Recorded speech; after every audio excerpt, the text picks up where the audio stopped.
ವಿಶೇಷವಾಗಿ ಭಾಷಾ ಕಲಿಕೆ ಹೇಗಿರಬೇಕು ಮತ್ತು ಕಲಿಕೆಯ ಭಾಷೆ ಯಾವುದಾಗಿರಬೇಕು ಅನ್ನೋದ್ರ ಬಗ್ಗೆ ಬಹಳ ದೊಡ್ಡ ಮಟ್ಟದ ಜಿಜ್ಞಾಸೆಗಳು. ಔಟ್ಸೈಡರ್ ಒಂದು ಅಬ್ಸರ್ವ್ ಮಾಡಿರೋದನ್ನ ಪುಸ್ತಕದಲ್ಲಿ ಬರೆದಿದ್ದೀನಿ. ಮಾತಾಡ್ಬೇಕು ಅನ್ಸಿತ್ತು, ಅವರೇ ಈ ಪುಸ್ತಕ ಚೆನ್ನಾಗಿ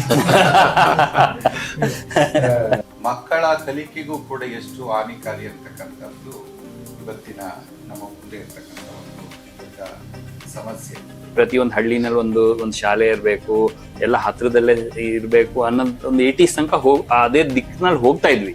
ಸೊ ಈ ಪುಸ್ತಕದಲ್ಲಿ ಒಂದು ಎಕ್ಸಾಂಪಲ್ ರೀತಿಯಲ್ಲಿ ಒಂದು ಈ ಅರಿವು ಶಾಲೆ ಬಗ್ಗೆ ಮಾತಾಡ್ತಾ ಇರ್ಬೇಕಾದ್ರೆ ಏನಕ್ಕೆ ಆ ಒಂದು ಎಕ್ಸಾಂಪಲ್ ಬರುತ್ತೆ ಅಂದ್ರೆ ಫಿನ್ಲ್ಯಾಂಡ್ ಎಜುಕೇಶನ್ ಸಿಸ್ಟಮ್ ಬಗ್ಗೆ ನಾವು ಮಾತಾಡುವಾಗ ಅದ್ರ ಬಗ್ಗೆ ಬಹಳ ಬರ್ದಿದ್ದೇನೆ ನಾನು. ಸೊ ಹಂಗಾಗಿ ಒಂದು ತಾಯ್ನುಡಿ ಕಲಿಕೆಯ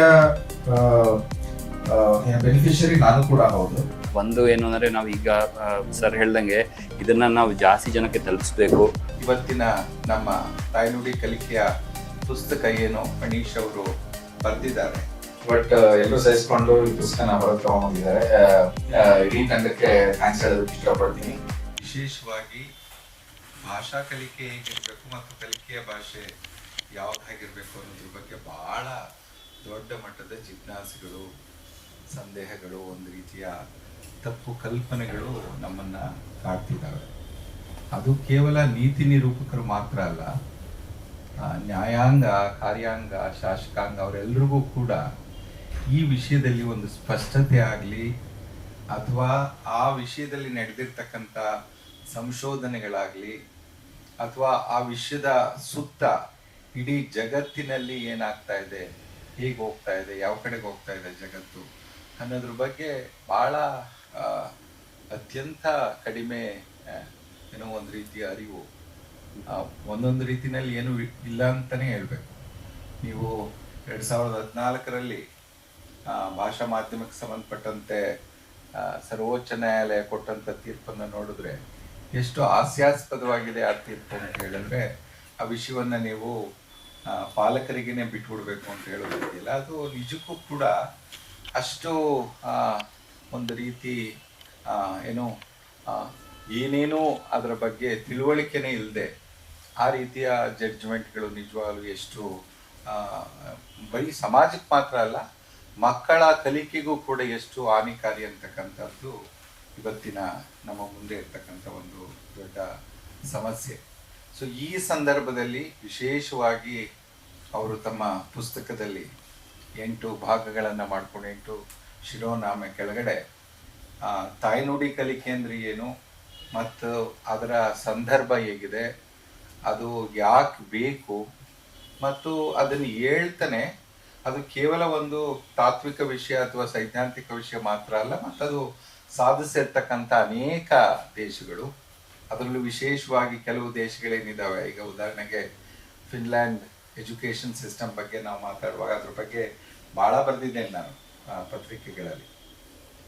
ವಿಶೇಷವಾಗಿ ಫಿನ್ಲ್ಯಾಂಡಿನ ಶಿಕ್ಷಣ ವ್ಯವಸ್ಥೆಯನ್ನು ಅವ್ರು ಕಟ್ಕೊಂಡಿರ್ತಕ್ಕಂಥ ರೀತಿ ತಾಯ್ನುಡಿ ಕಲಿಕೆ ಆಧಾರದ ಮೇಲೆ ಇಡೀ ಜಗತ್ತಿಗೆ ಮಾದರಿ. ಅವರು ಮೊದಲನೇ ಸಾರಿ ಈ PISA ಎಕ್ಸಾಮಲ್ಲಿ ಅವರ ಮಕ್ಕಳು ಬರೆದಾಗ ಅವರಿಗೆ ಭಾಳ ಆತಂಕ ಇತ್ತು. ಯಾಕೆಂದರೆ ಅಲ್ಲಿ ಈ ಸ್ಟ್ಯಾಂಡರ್ಡೈಸ್ ಪರೀಕ್ಷೆ ಮಾಡ್ತವಲ್ಲ ಅನೇಕ ರಾಷ್ಟ್ರಗಳು, ಅದನ್ನು ಯಾವುದನ್ನು ಮಾಡಲ್ಲ. ಅವರು ಮೌಲ್ಯಮಾಪನ ಪದ್ಧತಿ ಆಗಲಿ ಪರೀಕ್ಷೆ ಪದ್ಧತಿ ಆಗಲಿ ಭಾಳ ವಿಭಿನ್ನ. ಅವ್ರಿಗೊಂದು ಆತಂಕ ಏನಿತ್ತು ಅಂದರೆ ಎಲ್ಲಿ ನಮ್ಮ ಮಕ್ಕಳು ಅಲ್ಲಿ ಸೋತು ಬಿಡ್ತಾರೋ ಅಂದರೆ. ಆಶ್ಚರ್ಯ ಏನಂದರೆ ಇಡೀ ಪ್ರಪಂಚಕ್ಕೆ ಆ ದೇಶ PISAದ ಮೊದಲನೇ ಎಕ್ಸಾಮಿನಲ್ಲಿ ಇಡೀ ಪ್ರಪಂಚಕ್ಕೆ ಮೊದಲನೇ ಸ್ಥಾನದಲ್ಲಿ ನಿಂತ್ಕೊಂತು. ಅಂದರೆ ಯಾವ ದೇಶದಲ್ಲಿ ಕಲಿಕಾ ವ್ಯವಸ್ಥೆಯನ್ನು ನಿಜವಾಗ್ಲೂ ಕೂಡ ಕಲಿಕೆಯ ದೃಷ್ಟಿಯಿಂದ ಮತ್ತು ಮಕ್ಕಳ ಜ್ಞಾನಾರ್ಜನೆಯ ದೃಷ್ಟಿಯಿಂದ ಮತ್ತು ಆ ಜ್ಞಾನದ ನೆಲೆಯನ್ನು ವಿಸ್ತರಿಸೋ ದೃಷ್ಟಿಯಿಂದ ಕಟ್ಕೊಂಡಿರ್ತೀವಿ, ಅಲ್ಲಿ ಯಾವ ಪರೀಕ್ಷೆಗಳು ಕೂಡ ನಮಗೇನು ದೊಡ್ಡ ವಿಷಯ ಆಗಲ್ಲ. ಆದರೆ ಎಲ್ಲಿ ಶಿಕ್ಷಣ ವ್ಯವಸ್ಥೆಯನ್ನು ಕೇವಲ ಪರೀಕ್ಷೆಗೋಸ್ಕರನೇ ಕಟ್ಕೊಳ್ತೀವಲ್ಲ ಅಂಥ ದೇಶಗಳಲ್ಲಿ ನಿಜಕ್ಕೂ ಕೂಡ ಅದು ದೊಡ್ಡ ಸಮಸ್ಯೆ. ಸೊ ಈ ಹಿನ್ನೆಲೆಯಲ್ಲಿ ಬಹುಶಃ ಇವತ್ತಿನ ನಮ್ಮ ತಾಯ್ನುಡಿ ಕಲಿಕೆಯ ಪುಸ್ತಕ ಏನು ಮನೀಶ್ ಅವರು ಬರೆದಿದ್ದಾರೆ, ಬಹುಶಃ ಅದು ನಿಜಕ್ಕೂ ಕೂಡ ಒಂದು ರೀತಿಯಲ್ಲಿ ಅನೇಕ ಜನ ಏನು ಗೊಂದಲದಲ್ಲಿದ್ದಾರೆ ಆ ಗೊಂದಲಗಳಿಗೆ ಒಂದು ಮಟ್ಟಿಗೆ ಯಾಕೆ ತಾಯ್ನುಡಿಯ ಕಲಿಕೆ ಬಹಳ ಮುಖ್ಯ ಆಗುತ್ತೆ, ಯಾಕೆ ಮಕ್ಕಳು ತಾಯ್ನುಡಿಯಲ್ಲಿ ಕಲಿಬೇಕು, ಆ ಕಲಿಕೆಯಿಂದ ಆಗ್ತಕ್ಕಂಥ ಕೇವಲ ವೈಯಕ್ತಿಕ ಲಾಭಗಳಿಗಿಂತಲೂ ಹೆಚ್ಚಾಗಿ ಸಾಂಸ್ಕೃತಿಕವಾಗಿ ಮತ್ತು ಆ ಮಕ್ಕಳ ಸೃಜನಶೀಲತೆಯ ದೃಷ್ಟಿಯಿಂದ ಎಷ್ಟು ಅದು ಮುಖ್ಯ ಆಗುತ್ತೆ ಅಂತಕ್ಕಂಥದ್ದನ್ನ ಅವರು ಬಹಳ ಸರಳವಾಗಿ ಉದಾಹರಣೆಗಳ ಸಹಿತ ಅವರು ವಿವರಿಸಿರೋದು ಬಹುಶಃ ನಮಗೆ ಈ ಒಂದು ವಿಷಯವನ್ನ ಮತ್ತಷ್ಟು ಮುಂದೆ ತೆಗೆದುಕೊಂಡು ಹೋಗ್ಲಿಕ್ಕೆ ನಿಜಕ್ಕೂ ಕೂಡ ಹೆಚ್ಚು ಸಹಕಾರಿಯಾಗುತ್ತೆ ಅಂತಕ್ಕಂಥದ್ದು ನನ್ನ ಒಂದು ಬಲವಾದ ನಂಬಿಕೆ. ಯಾಕಂದ್ರೆ ಇವತ್ತು ಎಲ್ಲಿ ತಾಯ್ನುಡಿ ಕಲಿಕೆಗೆ ಬಹಳ ಒಂದು ರೀತಿ ಹಿನ್ನಡೆ ಆಗ್ತಾ ಇದೆ ಮತ್ತು ಯಾವುದೋ ಒಂದು ಭಾಷೆಯ ಯಜಮಾನಿಕೆಯನ್ನ ನಾವು ಗೊತ್ತಿದ್ದೋ ಗೊತ್ತಿಲ್ಲದೆಯೋ ಒಪ್ಕೊಳ್ಳೋದಿದೆಯಲ್ಲ, ಅದು ಒಂದು ರೀತಿ ಆತ್ಮಹತ್ಯೆ ಇದ್ದಂಗೆ. ಅದು ಪೂರ್ಣವಾಗಿ ಅದರ ಬಗ್ಗೆ ಏನೇನೂ ಮಾಹಿತಿ ಇಲ್ಲದೆ ಒಂದು ಅಂಧಶ್ರದ್ಧೆಯಿಂದ ನಾವೆಲ್ಲರೂ ಕೂಡ ಆಂಗ್ಲ ಮಾಧ್ಯಮದಲ್ಲಿ ಅಥವಾ ಆಂಗ್ಲ ಭಾಷೆಯಲ್ಲಿ ಕಲ್ತ್ಬಿಟ್ರೆ ನಮ್ಮ ಇಡೀ ಇದೇ ಬದಲಾಗುತ್ತೆ ಅಂತಕ್ಕಂಥದ್ದು ನಿಜಕ್ಕೂ ಕೂಡ ಮಕ್ಕಳ ದೃಷ್ಟಿಯಿಂದ ಒಳ್ಳೇದಲ್ಲ. ಯಾಕೆಂತ ಹೇಳಿದ್ರೆ ನಾನು ಯಾವಾಗಲೂ ಮಕ್ಕಳ ಬಗ್ಗೆ ಮಾತನಾಡುವಾಗ ವಿಶೇಷವಾಗಿ ನಾವು ಭಾರತ ಸರ್ಕಾರ ಕೂಡ ಅದನ್ನ ಒಪ್ಪಿದೆ. ಏನು 1989ರಲ್ಲಿ ವಿಶ್ವಸಂಸ್ಥೆ ಮಕ್ಕಳ ಹಕ್ಕುಗಳ ಒಡಂಬಡಿಕೆಯನ್ನ ತಂದಿದೆ. ಮೊಟ್ಟ ಮೊದಲ ಬಾರಿಗೆ ನಾವು ಮಗು ಅಂದ್ರೆ ಯಾರು ಅನ್ನೋದನ್ನ ವ್ಯಾಖ್ಯಾನ ಮಾಡಿದ್ದೇವೆ. ಅಲ್ಲಿ ಹುಟ್ಟಿನಿಂದ 18 ವರ್ಷದವರೆಗಿನ ಎಲ್ಲಾ ಜನರು ಕೂಡ ಮಗು ಅಂತಕ್ಕಂಥ ಡೆಫಿನಿಷನ್ಗೆ ಅವರು ಒಳಪಡ್ತಾರೆ. ಆ ಒಂದು ಒಡಂಬಡಿಕೆಯ ಮೂಲ ತತ್ವ ಏನಂತ ಹೇಳಿದ್ರೆ, ಯಾವುದೇ ಸರ್ಕಾರಗಳು ಜಾಗತಿಕವಾಗಿ, ಯಾಕೆಂದ್ರೆ ಎಲ್ಲಾ ಸ್ಟೇಟ್ ಪಾರ್ಟೀಸ್ ಅದನ್ನ ಎಂಡಾಸ್ ಮಾಡಿದ್ದಾರೆ, ಬಹುಶಃ ಜಗತ್ತಿನಲ್ಲಿ ಅತಿ ವೇಗವಾಗಿ ಅನುಮೋದನೆ ಆದ ರ್ಯಾಟಿಫೈ ಆದ ಯಾವ್ದನ್ನ ಒಂದು ವಿಶ್ವಸಂಸ್ಥೆಯ ಒಡಂಬಡಿಕೆ ಇದ್ರೆ ಅದು ಮಕ್ಕಳ ಹಕ್ಕುಗಳ ಒಡಂಬಡಿಕೆ. ಬೇರೆ ಎಲ್ಲ ಒಡಂಬಡಿಕೆಗಳಿಗೆ ತಕರಾರಿದಾವೆ, ರಿಸರ್ವೇಶನ್ಸ್ ಇದಾವೆ. ಇವನ್ UDHRಗೂ ಬಹಳ ದೊಡ್ಡ ರಿಸರ್ವೇಶನ್ಸ್ ಇದೆ. ಆದ್ರೆ ಮಕ್ಕಳ ಹಕ್ಕುಗಳ ಒಡಂಬಡಿಕೆಯನ್ನ ಜಗತ್ತಿನ ಎಲ್ಲಾ ರಾಷ್ಟ್ರಗಳು ಒಪ್ಕೊಂಡಿದ್ದಾವೆ.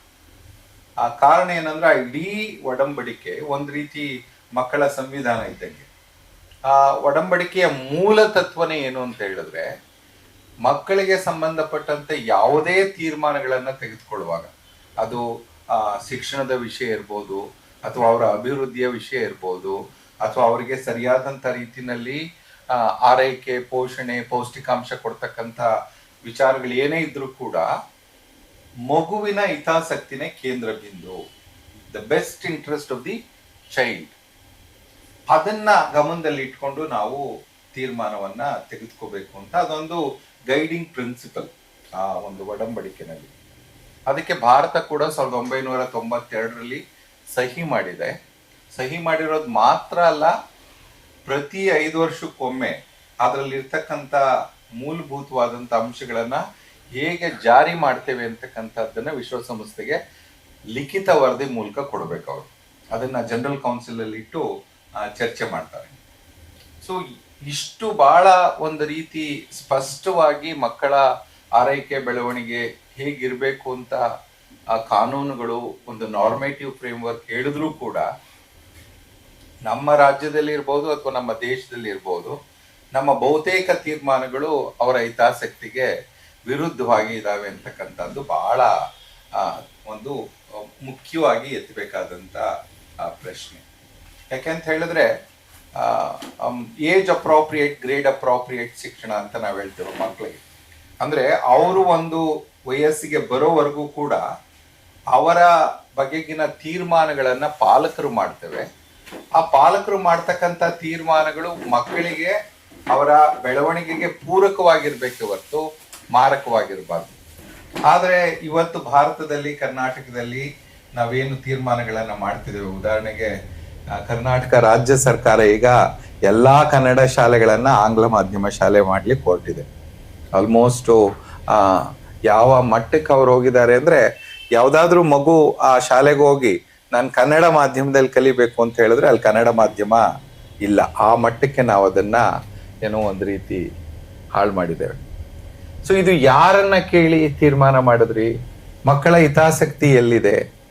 ಯಾವ ಏನೋ ಒಂದು ಸಂಶೋಧನೆ ನೀವು ಆಂಗ್ಲ ಭಾಷೆಯಲ್ಲಿ ಕಲಿತ್ರೆ ಬಹಳ ಮೇಧಾವಿಗಳಾಗ್ತೀರಿ, ನಿಮ್ಮ ಕಲಿಕೆಯ ಗುಣಮಟ್ಟ ಉತ್ತಮವಾಗಿದೆ ಅಂತ ಯಾವ ಸಂಶೋಧನೆ ಹೇಳಿದೆ?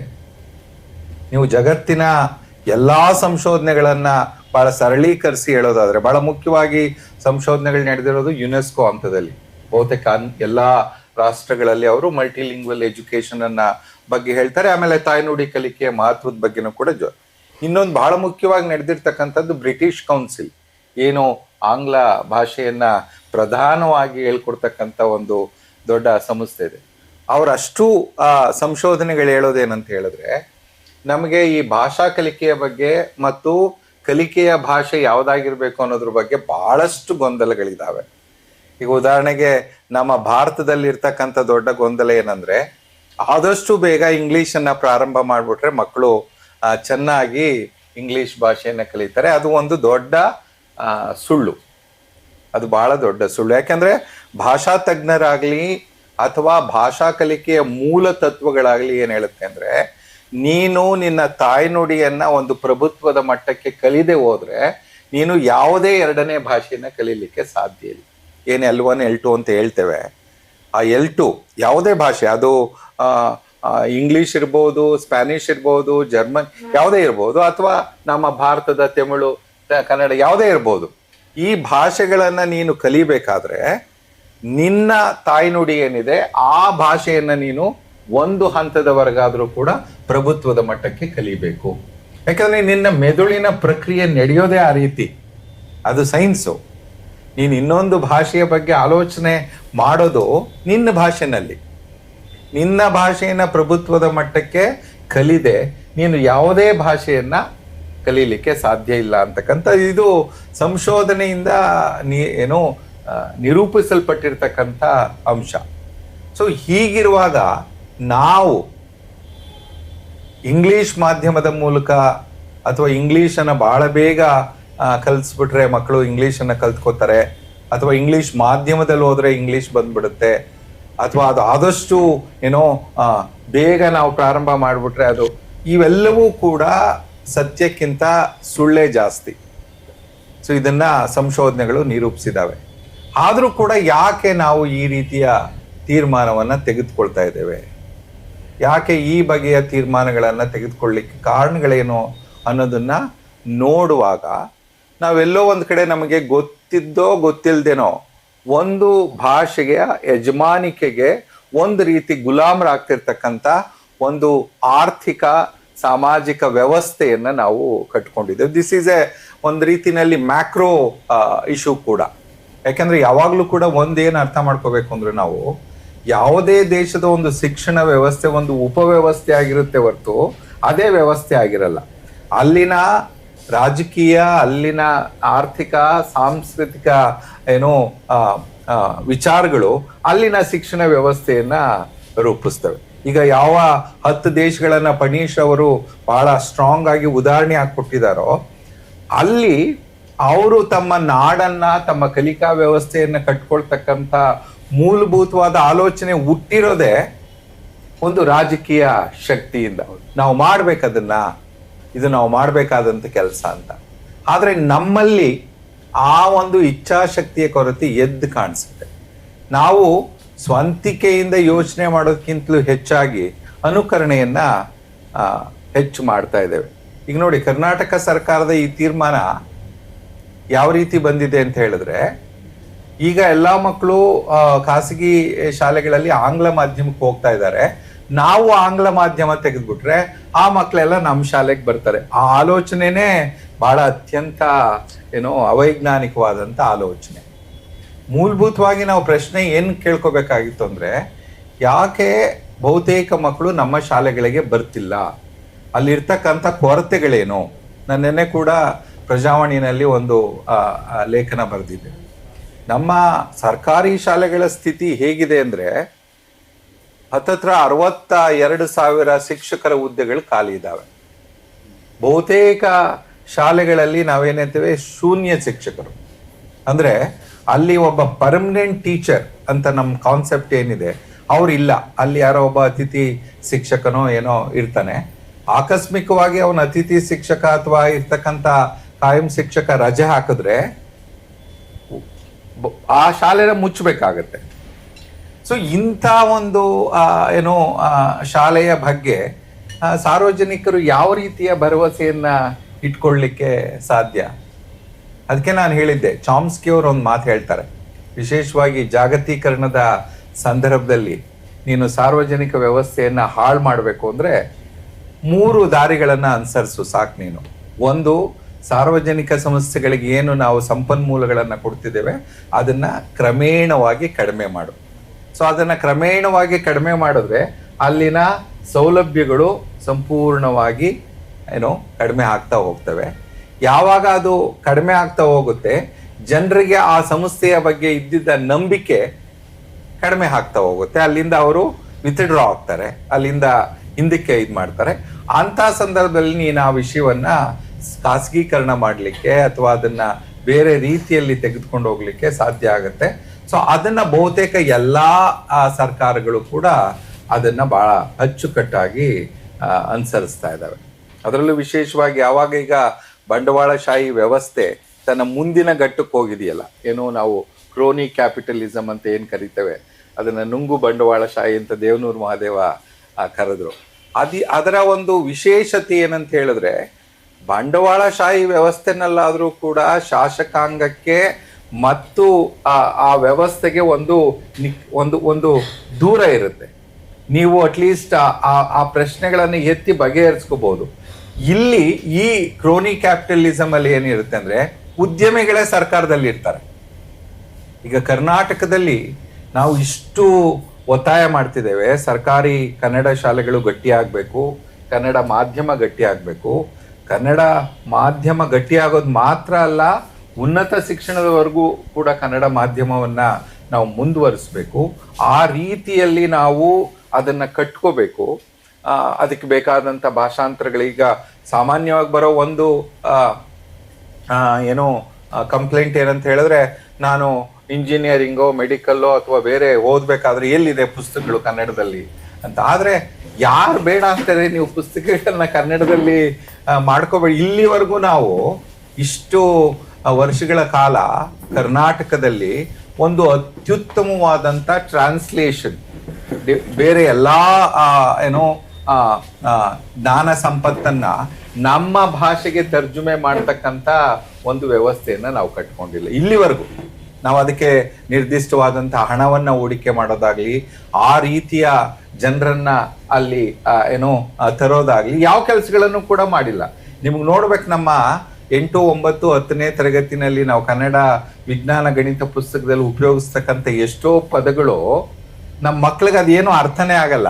ನಿಮ್ನ ದರ್ಪಣ, ಅದು ಇದು. ಸೊ ಎಲ್ಲಿ ನಾವು ಯಾವುದಕ್ಕೂ ಕೂಡ ಏನೇನೋ ನಾವು ಇನ್ವೆಸ್ಟ್ ಮಾಡದೆ, ಯಾವುದನ್ನು ಕೂಡ ನಿಜವಾಗ್ಲೂ ಮಾಡದೆ ಕನ್ನಡವನ್ನ ಹಾಗೆ ಬೆಳೆಸ್ತೀನಿ ಅಂತಕ್ಕಂಥದ್ದು ಕೇವಲ ಒಂದು ರೀತಿಯ ಪಾಪ್ಯುಲಾರಿಟಿ ಮಾತಾಗುತ್ತೆ ಹೊರತು ಅದು ನಿಜವಾದಂಥ ಕೃತಿಗೆ ಬರಲಿಕ್ಕೆ ಸಾಧ್ಯ ಇಲ್ಲ. ಸೊ ಹಾಗಾಗಿ ನಾವು ವಿಶೇಷವಾಗಿ ಈ ಪುಸ್ತಕದಲ್ಲಿ ಅವರು ಎತ್ತಿರ್ತಕ್ಕಂಥ ಪ್ರಶ್ನೆಗಳೇನಿದೆಯಲ್ಲ, ಯಾಕೆ ಇದನ್ನ ನಾವು ಮಾಡ್ಲಿಕ್ಕೆ ಆಗ್ತಾ ಇಲ್ಲ, ಯಾಕೆ ಈ ಒಂದು ತಪ್ಪು ಕಲ್ಪನೆಯನ್ನ ನಾವು ತೊಡೆದು ಹಾಕಕ್ ಆಗ್ತಾ ಇಲ್ಲ, ಮತ್ತು ಎಲ್ಲಿ ಅದು ಆಗಿದೆಯೋ ಆ ಉದಾಹರಣೆಗಳನ್ನ ಯಾಕೆ ನಾವು ನಿಜವಾಗ್ಲೂ ಕೂಡ ಯಾಕಂದ್ರೆ ಯಾವುದೇ ನೀತಿ ನಿರೂಪಕರಿಗೆ ಬೇಕಾಗಿರ್ತಕ್ಕಂಥದ್ದು ಮುಖ್ಯವಾಗಿ ಈ ಸಾಕ್ಷ್ಯಾಧಾರಿತ ಉದಾಹರಣೆಗಳು. ಸುಮ್ಮನೆ ಸಕ್ಸಸ್ ಸ್ಟೋರೀಸ್, ಸಾಕ್ಷ್ಯಾಧಾರಿತ ಉದಾಹರಣೆಗಳ ಮೂಲಕನೇ ನಾವು ನೀತಿಯನ್ನ ಮಾಡಬೇಕಾಗುತ್ತೆ. ಮತ್ತು ಅಂತ ನೀತಿಗಳನ್ನ ಜಾರಿ ಮಾಡಲಿಕ್ಕೆ ಬೇಕಾದಂತ ಸಂಪನ್ಮೂಲಗಳನ್ನು ಕೂಡ ಕೊಡಬೇಕಾಗುತ್ತೆ. ನೀವು ಭಾರತದಲ್ಲಿ ಬಹಳ ಸೂಕ್ಷ್ಮವಾಗಿ ನೋಡಿದ್ರೆ, ಭಾರತದ ಸಂವಿಧಾನದಲ್ಲಿ ಇದ್ದಂತ ಒಂದೇ ಒಂದು ಕಾಲಮಿತಿ ಕಾರ್ಯಕ್ರಮ ಅಂದ್ರೆ ಎಲ್ಲಾ ಮಕ್ಕಳಿಗೆ 14 ವರ್ಷದವರೆಗೆ ಉಚಿತ ಕಡ್ಡಾಯ ಶಿಕ್ಷಣವನ್ನ ಸಂವಿಧಾನ ಪ್ರಾರಂಭವಾದ 10 ವರ್ಷದೊಳಗಾಗಿ ಕೊಡಬೇಕು ಅಂತಿದ್ದಿದ್ದು ಒಂದೇ ಒಂದು. ಇನ್ನ ಉದ್ಯೋಗ ಕೊಡೋದಾಗ್ಲಿ ಅಥವಾ ಬೇರೆ ಬೇರೆ ಮೂಲ ಅದ್ಯಾವುದೂ ಇರ್ಲಿಲ್ಲ. ಯಾಕೆಂತ ಹೇಳಿದ್ರೆ ಸಂವಿಧಾನವನ್ನ ಯಾರು ಬರೆದ್ರೋ ಅವ್ರಿಗೆ ಶಿಕ್ಷಣದ ಮಹತ್ವ ಗೊತ್ತಿದೆ. ಶಿಕ್ಷಣದ ನಿರಾಕರಣೆಯಿಂದನೇ ಭಾರತವನ್ನ ಬ್ರಿಟಿಷ್ನವರು ಅಷ್ಟು ವರ್ಷ ಆಳ್ಲಿಕ್ಕೆ ಸಾಧ್ಯ ಆಗಿದ್ದೆ ನಮ್ಮ ಒಂದು ರೀತಿಯ ಅಜ್ಞಾನ ಮತ್ತು ಅನಕ್ಷರತೆಯ ಕಾರಣದಿಂದ.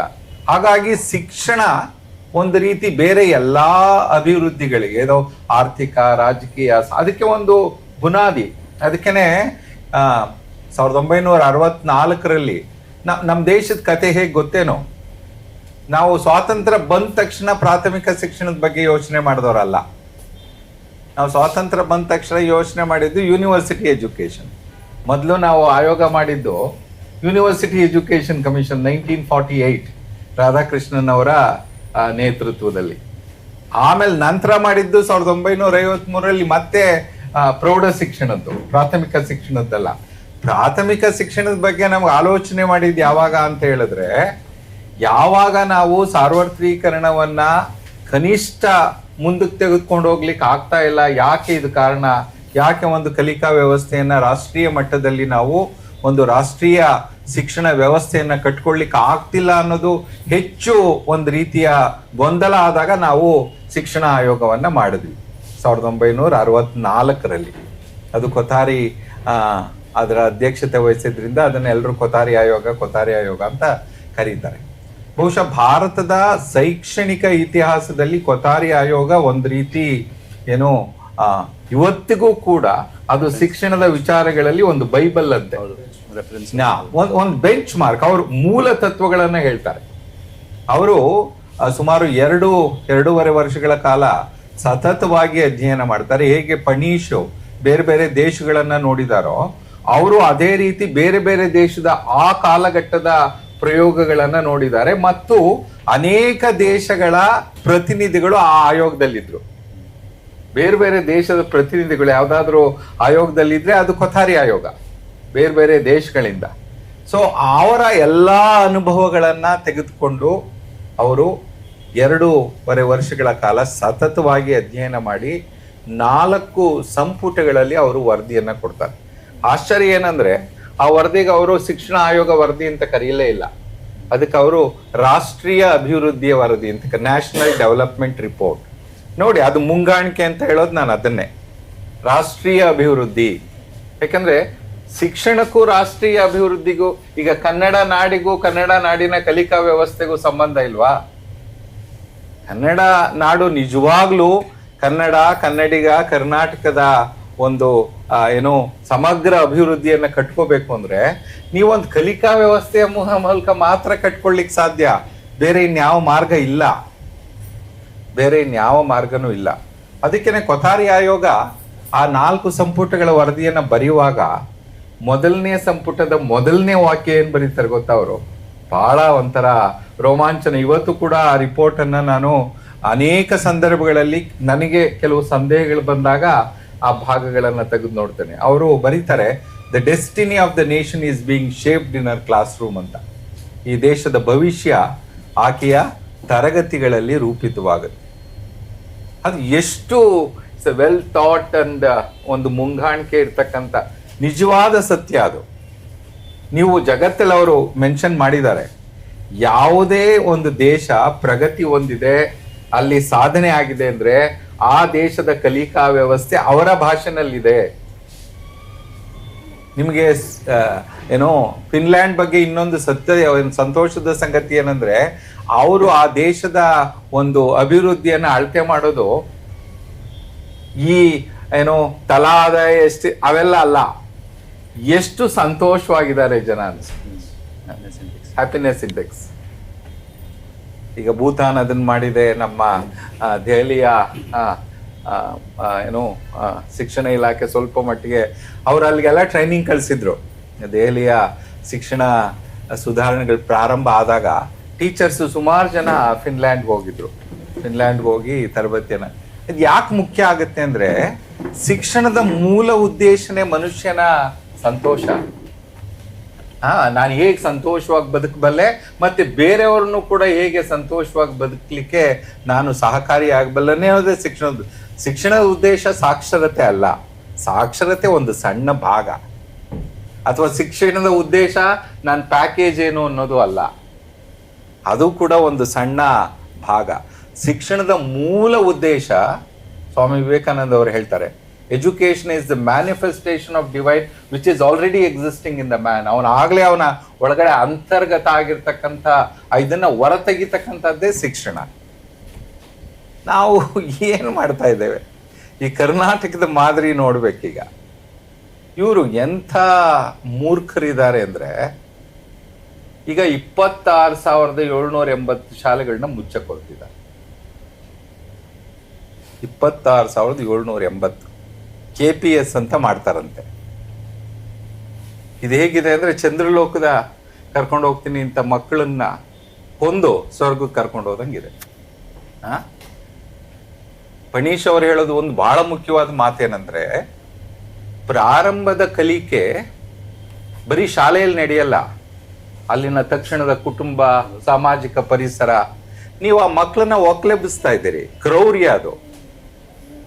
ನೀನು 15-16 ಕಿಲೋಮೀಟರ್ ಕರ್ಕೊಂಡು ಹೋಗ್ಬೇಕಾದ್ರೆ ಒಂದು ಮಗುನ, ಅದು ಬೆಳಗ್ಗೆ 6:15 7 ಗಂಟೆಗೋ ಎದ್ದೋಳ್ಬೇಕು.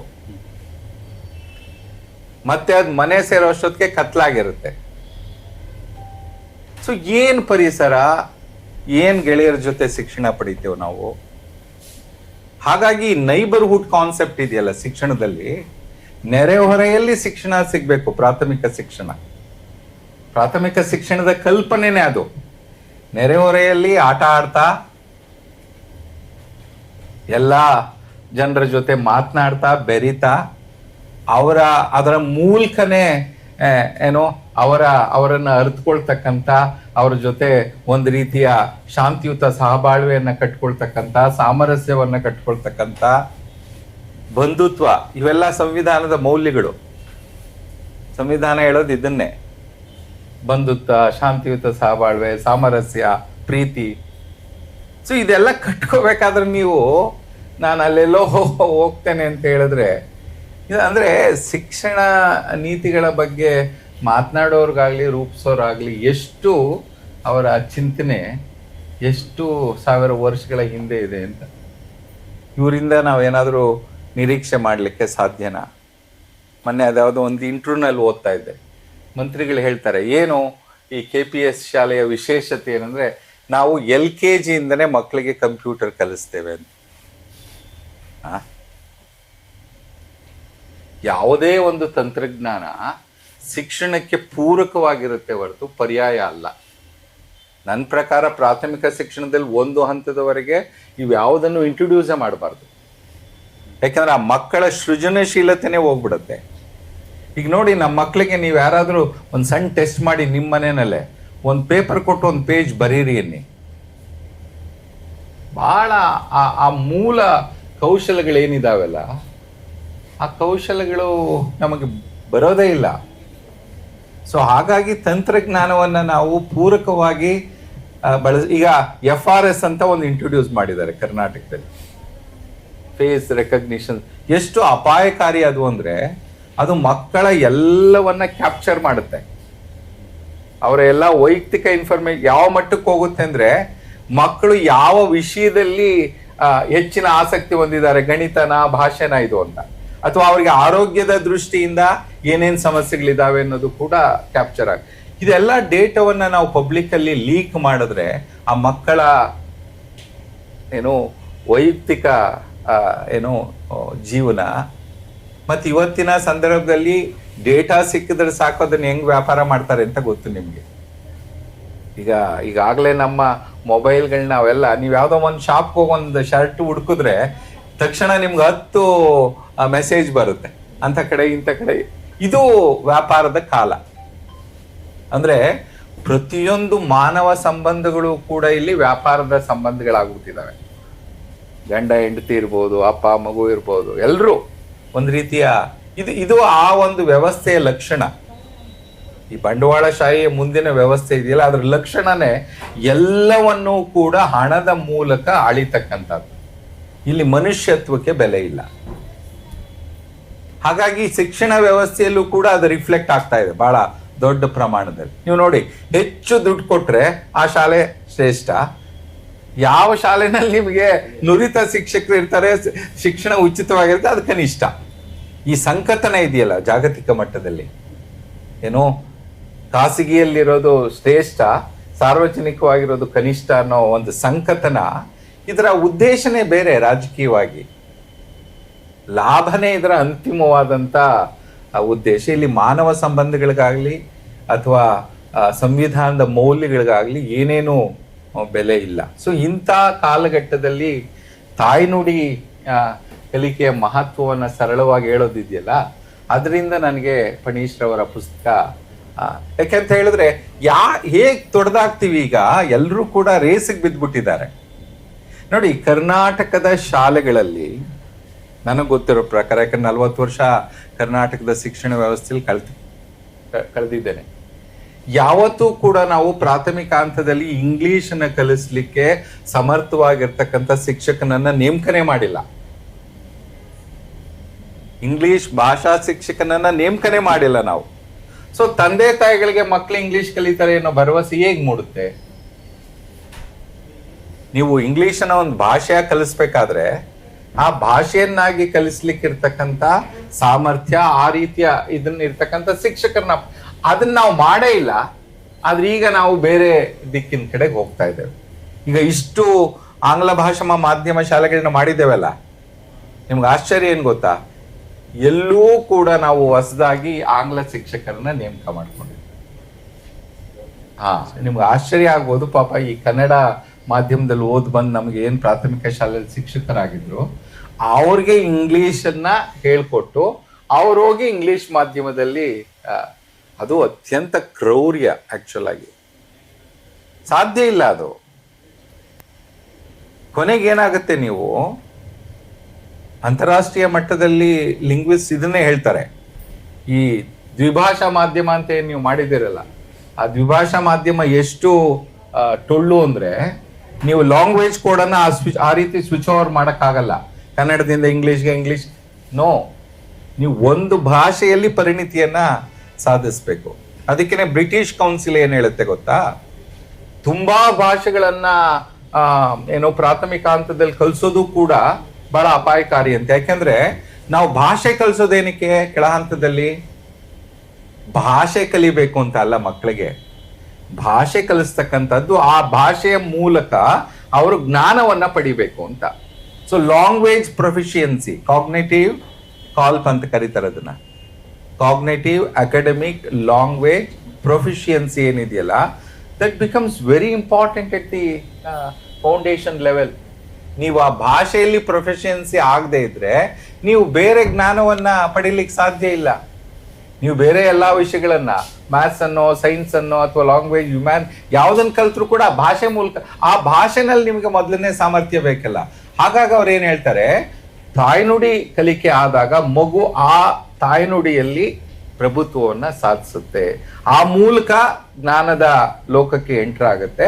ಆ ಮೂಲಕ ಅದು ತನ್ನ ಭಾಷೆ, ಅಗತ್ಯವಾದಂತ ಭಾಷೆ, ಇನ್ಯಾವುದೋ ಜ್ಞಾನ ಇನ್ನೊಂದು ಭಾಷೆಯಲ್ಲಿ ಇದೆ ಅಂದ್ರೆ ಅವಾಗ ಆ ಭಾಷೆಯನ್ನು ಕಲೀಲಿಕ್ಕೆ ಅದು ತೆರ್ಕೊಳ್ಳುತ್ತೆ. ಆದ್ರೆ ನಾವು ಯಾವ ತತ್ವಗಳನ್ನು ಅರ್ಥ ಮಾಡ್ಕೊಳ್ತಾ ಇಲ್ಲ. ಯಾವ ತತ್ವಗಳನ್ನು ಕೂಡ ನಾವು ಅರ್ಥ ಮಾಡ್ಕೊಳ್ಳದೆ ಒಂದು ರೀತಿ ಏನೋ ಇದು ಹುಚ್ಚರ ಸಂತೆ, ಅವನ್ಯಾರೋ ಹೋಗಿ ಬಾವಿಗೆ ಬಿದ್ದ, ನಡೀರಿ ನಾವು ಎಲ್ಲ ಹೋಗಿ, ಈ ರೀತಿಯಾಗಿ ಇಡೀ ಈಗ ನೋಡಿ, ಒಂದು ಅದನ್ನ ಪ್ರಸ್ತಾಪ ಮಾಡಿದ್ದಾರೆ, ಅವರೊಂದು 3 ಅವಧಿಗಳನ್ನ ಡಿಸ್ಕಸ್ ಮಾಡ್ತಾರಲ್ಲಿ. ಸ್ವಾತಂತ್ರ್ಯ ನಂತರ, ವಿಶೇಷವಾಗಿ 60ರ ನಂತರ 80ರವರೆಗೆ, ಬಹುತೇಕ 85ರವರೆಗೆ ಕರ್ನಾಟಕದ ಎಲ್ಲಾ ಸರ್ಕಾರಿ ಶಾಲೆಗಳು ಬೈ ಡಿಫಾಲ್ಟ್ ಕಾಮನ್ ಸ್ಕೂಲ್ ಆಗಿದ್ವು. By default. ನಾನು ಓದಂತ ಶಾಲೆಯಲ್ಲಿ ಎಲ್ಲರೂ ಅಲ್ಲೇ ಇದ್ರು. ನಮ್ಮ ಊರಿನ ಪಟೇಲ್ರ ಮಗನೂ ಅಲ್ಲೇ ಇದ್ದ, ಶಾನ್ ಭೋಗ ಅಲ್ಲಿ ನಿದ್ದ, MLA ಮಗನೂ ಅಲ್ಲೇ ಬರ್ತಿದ್ದ, ಎಲ್ಲ ಒಟ್ಟಿಗೆ ಇದ್ವಿ. ಬೈ ಡಿಫಾಲ್ಟ್ ಅದು ಕಾಮನ್ ಸ್ಕೂಲ್ ಆಗಿತ್ತು. 90ರ ನಂತರ ಯಾವಾಗ ನಾವು ಜಾಗತೀಕರಣಕ್ಕೆ ತೆರೆದುಕೊಂಡು ಹೊಸ ಸಂಕಥನ ಪ್ರಾರಂಭ ಆಯ್ತಲ್ಲ, ಏನು, ಯಾಕೆ ಈ ಸರ್ವಿಸಸ್ನೆಲ್ಲ ಸರ್ಕಾರಗಳು ಕೊಡಬೇಕು, ಆರೋಗ್ಯ, ಶಿಕ್ಷಣ ಇವೆಲ್ಲ ಕೊಡೋದು ನಮ್ಮ ಕೆಲಸ ಅಲ್ಲ, ನಿಮ್ದೇನಿದ್ರು ಗವರ್ನೆನ್ಸು. ಇದೇನೆ ಒಂದು ದೊಡ್ಡ ಅಪಾಯಕಾರಿಯಾದಂತ ಸಂಕಥನ. ಆಕ್ಚುಲಿ ಇವತ್ತು ನಾವು ಕೇಳ್ಬೇಕಾದ್ದೇನಂದ್ರೆ, ಒಂದು ಸರ್ಕಾರ ಗುಣಮಟ್ಟದ ಶಿಕ್ಷಣ ಮತ್ತು ಆರೋಗ್ಯ ವ್ಯವಸ್ಥೆಯನ್ನ ಕೊಡದೇ ಇದ್ರೆ ಅಂತ ಸರ್ಕಾರಗಳು ಬೇಕಾ? ಇದು ಮೂಲಭೂತ. ಆಮೇಲೆ ಇಡೀ ನೀವು ಸಂವಿಧಾನದ ವ್ಯಾಖ್ಯಾನಗಳು ಬದಲಾಗಿದ್ದು ನೋಡಿ. ಪ್ರಾರಂಭದಲ್ಲಿ ಭಾರತದ ಸಂವಿಧಾನವನ್ನ ನ್ಯಾಯಾಲಯಗಳು ಇಂಟರ್ಪ್ರಿಟ್ ಮಾಡುವಾಗ ಈ ಮೂಲಭೂತ ಹಕ್ಕು ಮತ್ತೆ ನಿರ್ದೇಶಕ ತತ್ವಗಳಿಗೆ ಒಂದು ಗೋಡೆ ಕಟ್ಬಿಟ್ಟಿದ್ರು, ಅದಕ್ಕೂ ಇದಕ್ಕೂ ಸಂಬಂಧನೇ ಇಲ್ಲ. ಆದ್ರೆ 80ರ ನಂತರ ಆ ವ್ಯಾಖ್ಯಾನಗಳೇ ಬದಲಾಗೋಯ್ತು. ಏನ್ ವ್ಯಾಖ್ಯಾನ ಮುಖ್ಯವಾಗಿ ಬದಲಾಗಿದ್ದು ಅಂದ್ರೆ, ಭಾರತದ ಸಂವಿಧಾನದಲ್ಲಿ ಜೀವಿಸುವ ಹಕ್ಕಿದೆ, ಆರ್ಟಿಕಲ್ 21. ಯಾವ ರೀತಿ ಜೀವಿಸ್ಬೇಕು ಒಬ್ಬ ಮನುಷ್ಯ? ಅತ್ಯಂತ ಘನತೆಯಿಂದ ಗೌರವದಿಂದ ಜೀವಿಸ್ಬೇಕು. ಈ ಘನತೆಯಿಂದ ಗೌರವದಿಂದ ಜೀವಿಸ್ಬೇಕಾದ್ರೆ ಅವನಿಗೆ ಜೀವಿಸುವ ಹಕ್ಕಿನ ಜೊತೆಗೆ ಏನಿರಬೇಕು? ನ್ಯಾಯಾಲಯಗಳು ಹೇಳಿದ್ದು ಆರೋಗ್ಯ, ಶಿಕ್ಷಣ, ಪೌಷ್ಟಿಕ ಆಹಾರ, ವಸತಿ, ಉದ್ಯೋಗ, ಇವೆಲ್ಲವೂ ಕೂಡ ಜೀವಿಸುವ ಹಕ್ಕಿನಲ್ಲಿ ಸೇರ್ಕೊಂಬಿಟ್ಟಿದ್ದಾವೆ. ಬಹುಶಃ ನಿಮಗೆ ಉನ್ನಿಕೃಷ್ಣನ್ ಜಡ್ಜ್ಮೆಂಟ್ ಗೊತ್ತು ಅನ್ಸುತ್ತೆ. ಬಹಳ ಕ್ರಾಂತಿಕಾರಕ ಜಡ್ಜ್ಮೆಂಟ್ ಅದು ಭಾರತದಲ್ಲಿ 93ರಲ್ಲಿ. ಉನ್ನಿಕೃಷ್ಣನ್ ಜಡ್ಜ್ಮೆಂಟ್ ಭಾರತದಲ್ಲಿ ಶಿಕ್ಷಣವನ್ನ ಮೂಲಭೂತ ಹಕ್ಕನ್ನ ಸ್ಥಾನವನ್ನ ದೊರಕಿಸ್ಕೊಡ್ತು. ಅಲ್ಲಿವರೆಗೂ ಶಿಕ್ಷಣ ಮೂಲಭೂತ ಹಕ್ಕು ಆಗಿರಲಿಲ್ಲ. ಅವ್ರು ಅದನ್ನ ಜಡ್ಜ್ಮೆಂಟ್ ಕೊಡುವಾಗ ಅವ್ರು ಹೇಳ್ತಾರೆ, the right to education flows from right to life. ಅಂದ್ರೆ ಅದರಲ್ಲಿ ಅಂತರ್ಗತ ಆಗ್ಬಿಟ್ಟಿದೆ ಅದು. ನೀವು ಅದನ್ನ ಫಂಡಮೆಂಟಲ್ ರೈಟ್ ಅಂತ ಸಪರೇಟ್ ಆಗಿ ಹೇಳ್ಬೇಕಾಗಿಲ್ಲ. It's part of your right to life. Therefore education is also a fundamental right in India ಅಂತ ಬಹಳ ಹಿಸ್ಟಾರಿಕಲ್ ತೀರ್ಪು. ಆಕ್ಚುಲ್ ಆಗಿ ಅದು 0 to 14 ಅಂತ ಆಗಿದ್ದು. ಈ ರಾಜಕಾರಣಿಗಳು ಇರ್ತಾರಲ್ಲ, 0 to 6 ಅನ್ನ ನೀವು ಫಂಡಮೆಂಟಲ್ ರೈಟ್ ಕೆಳಗಡೆ ತಂದ್ರೆ ಶಿಕ್ಷಣದ ಜೊತೆಗೆ ಆರೈಕೆ, ರಕ್ಷಣೆ, ಪೌಷ್ಟಿಕಾಂಶ ಎಲ್ಲ ಕೊಡ್ಬೇಕಾಗತ್ತಲ್ಲ. 0 to 6 ಅನ್ನ ಆ ಸಂವಿಧಾನ ತಿದ್ದುಪಡಿ ಮಾಡುವಾಗ ಹೊರಗಡೆ ಇಟ್ಬಿಟ್ರು. ಬಹಳ ಕ್ರಿಮಿನಲ್ಸ್ ಇವರು, ಬಹಳ ಲೆಕ್ಕಾಚಾರ ಹಾಕ್ತಾರೆ. ಸೊ ಹಾಗಾಗಿ ಏನಾಯ್ತು, 6 to 14 ಮಾತ್ರ. ಆಕ್ಚುಲ್ ಆಗಿ ತಿದ್ದುಪಡಿ ಹೇಗಾಗ್ಬೇಕಾಯ್ತು ಅಂದ್ರೆ 0 to 18 ಆಗ್ಬೇಕಾಯ್ತು. ಯಾಕೆಂದ್ರೆ ನಾವು UNCRC ರಾಟಿಫೈ ಮಾಡಿದ್ದೇವೆ 92ನಲ್ಲಿ.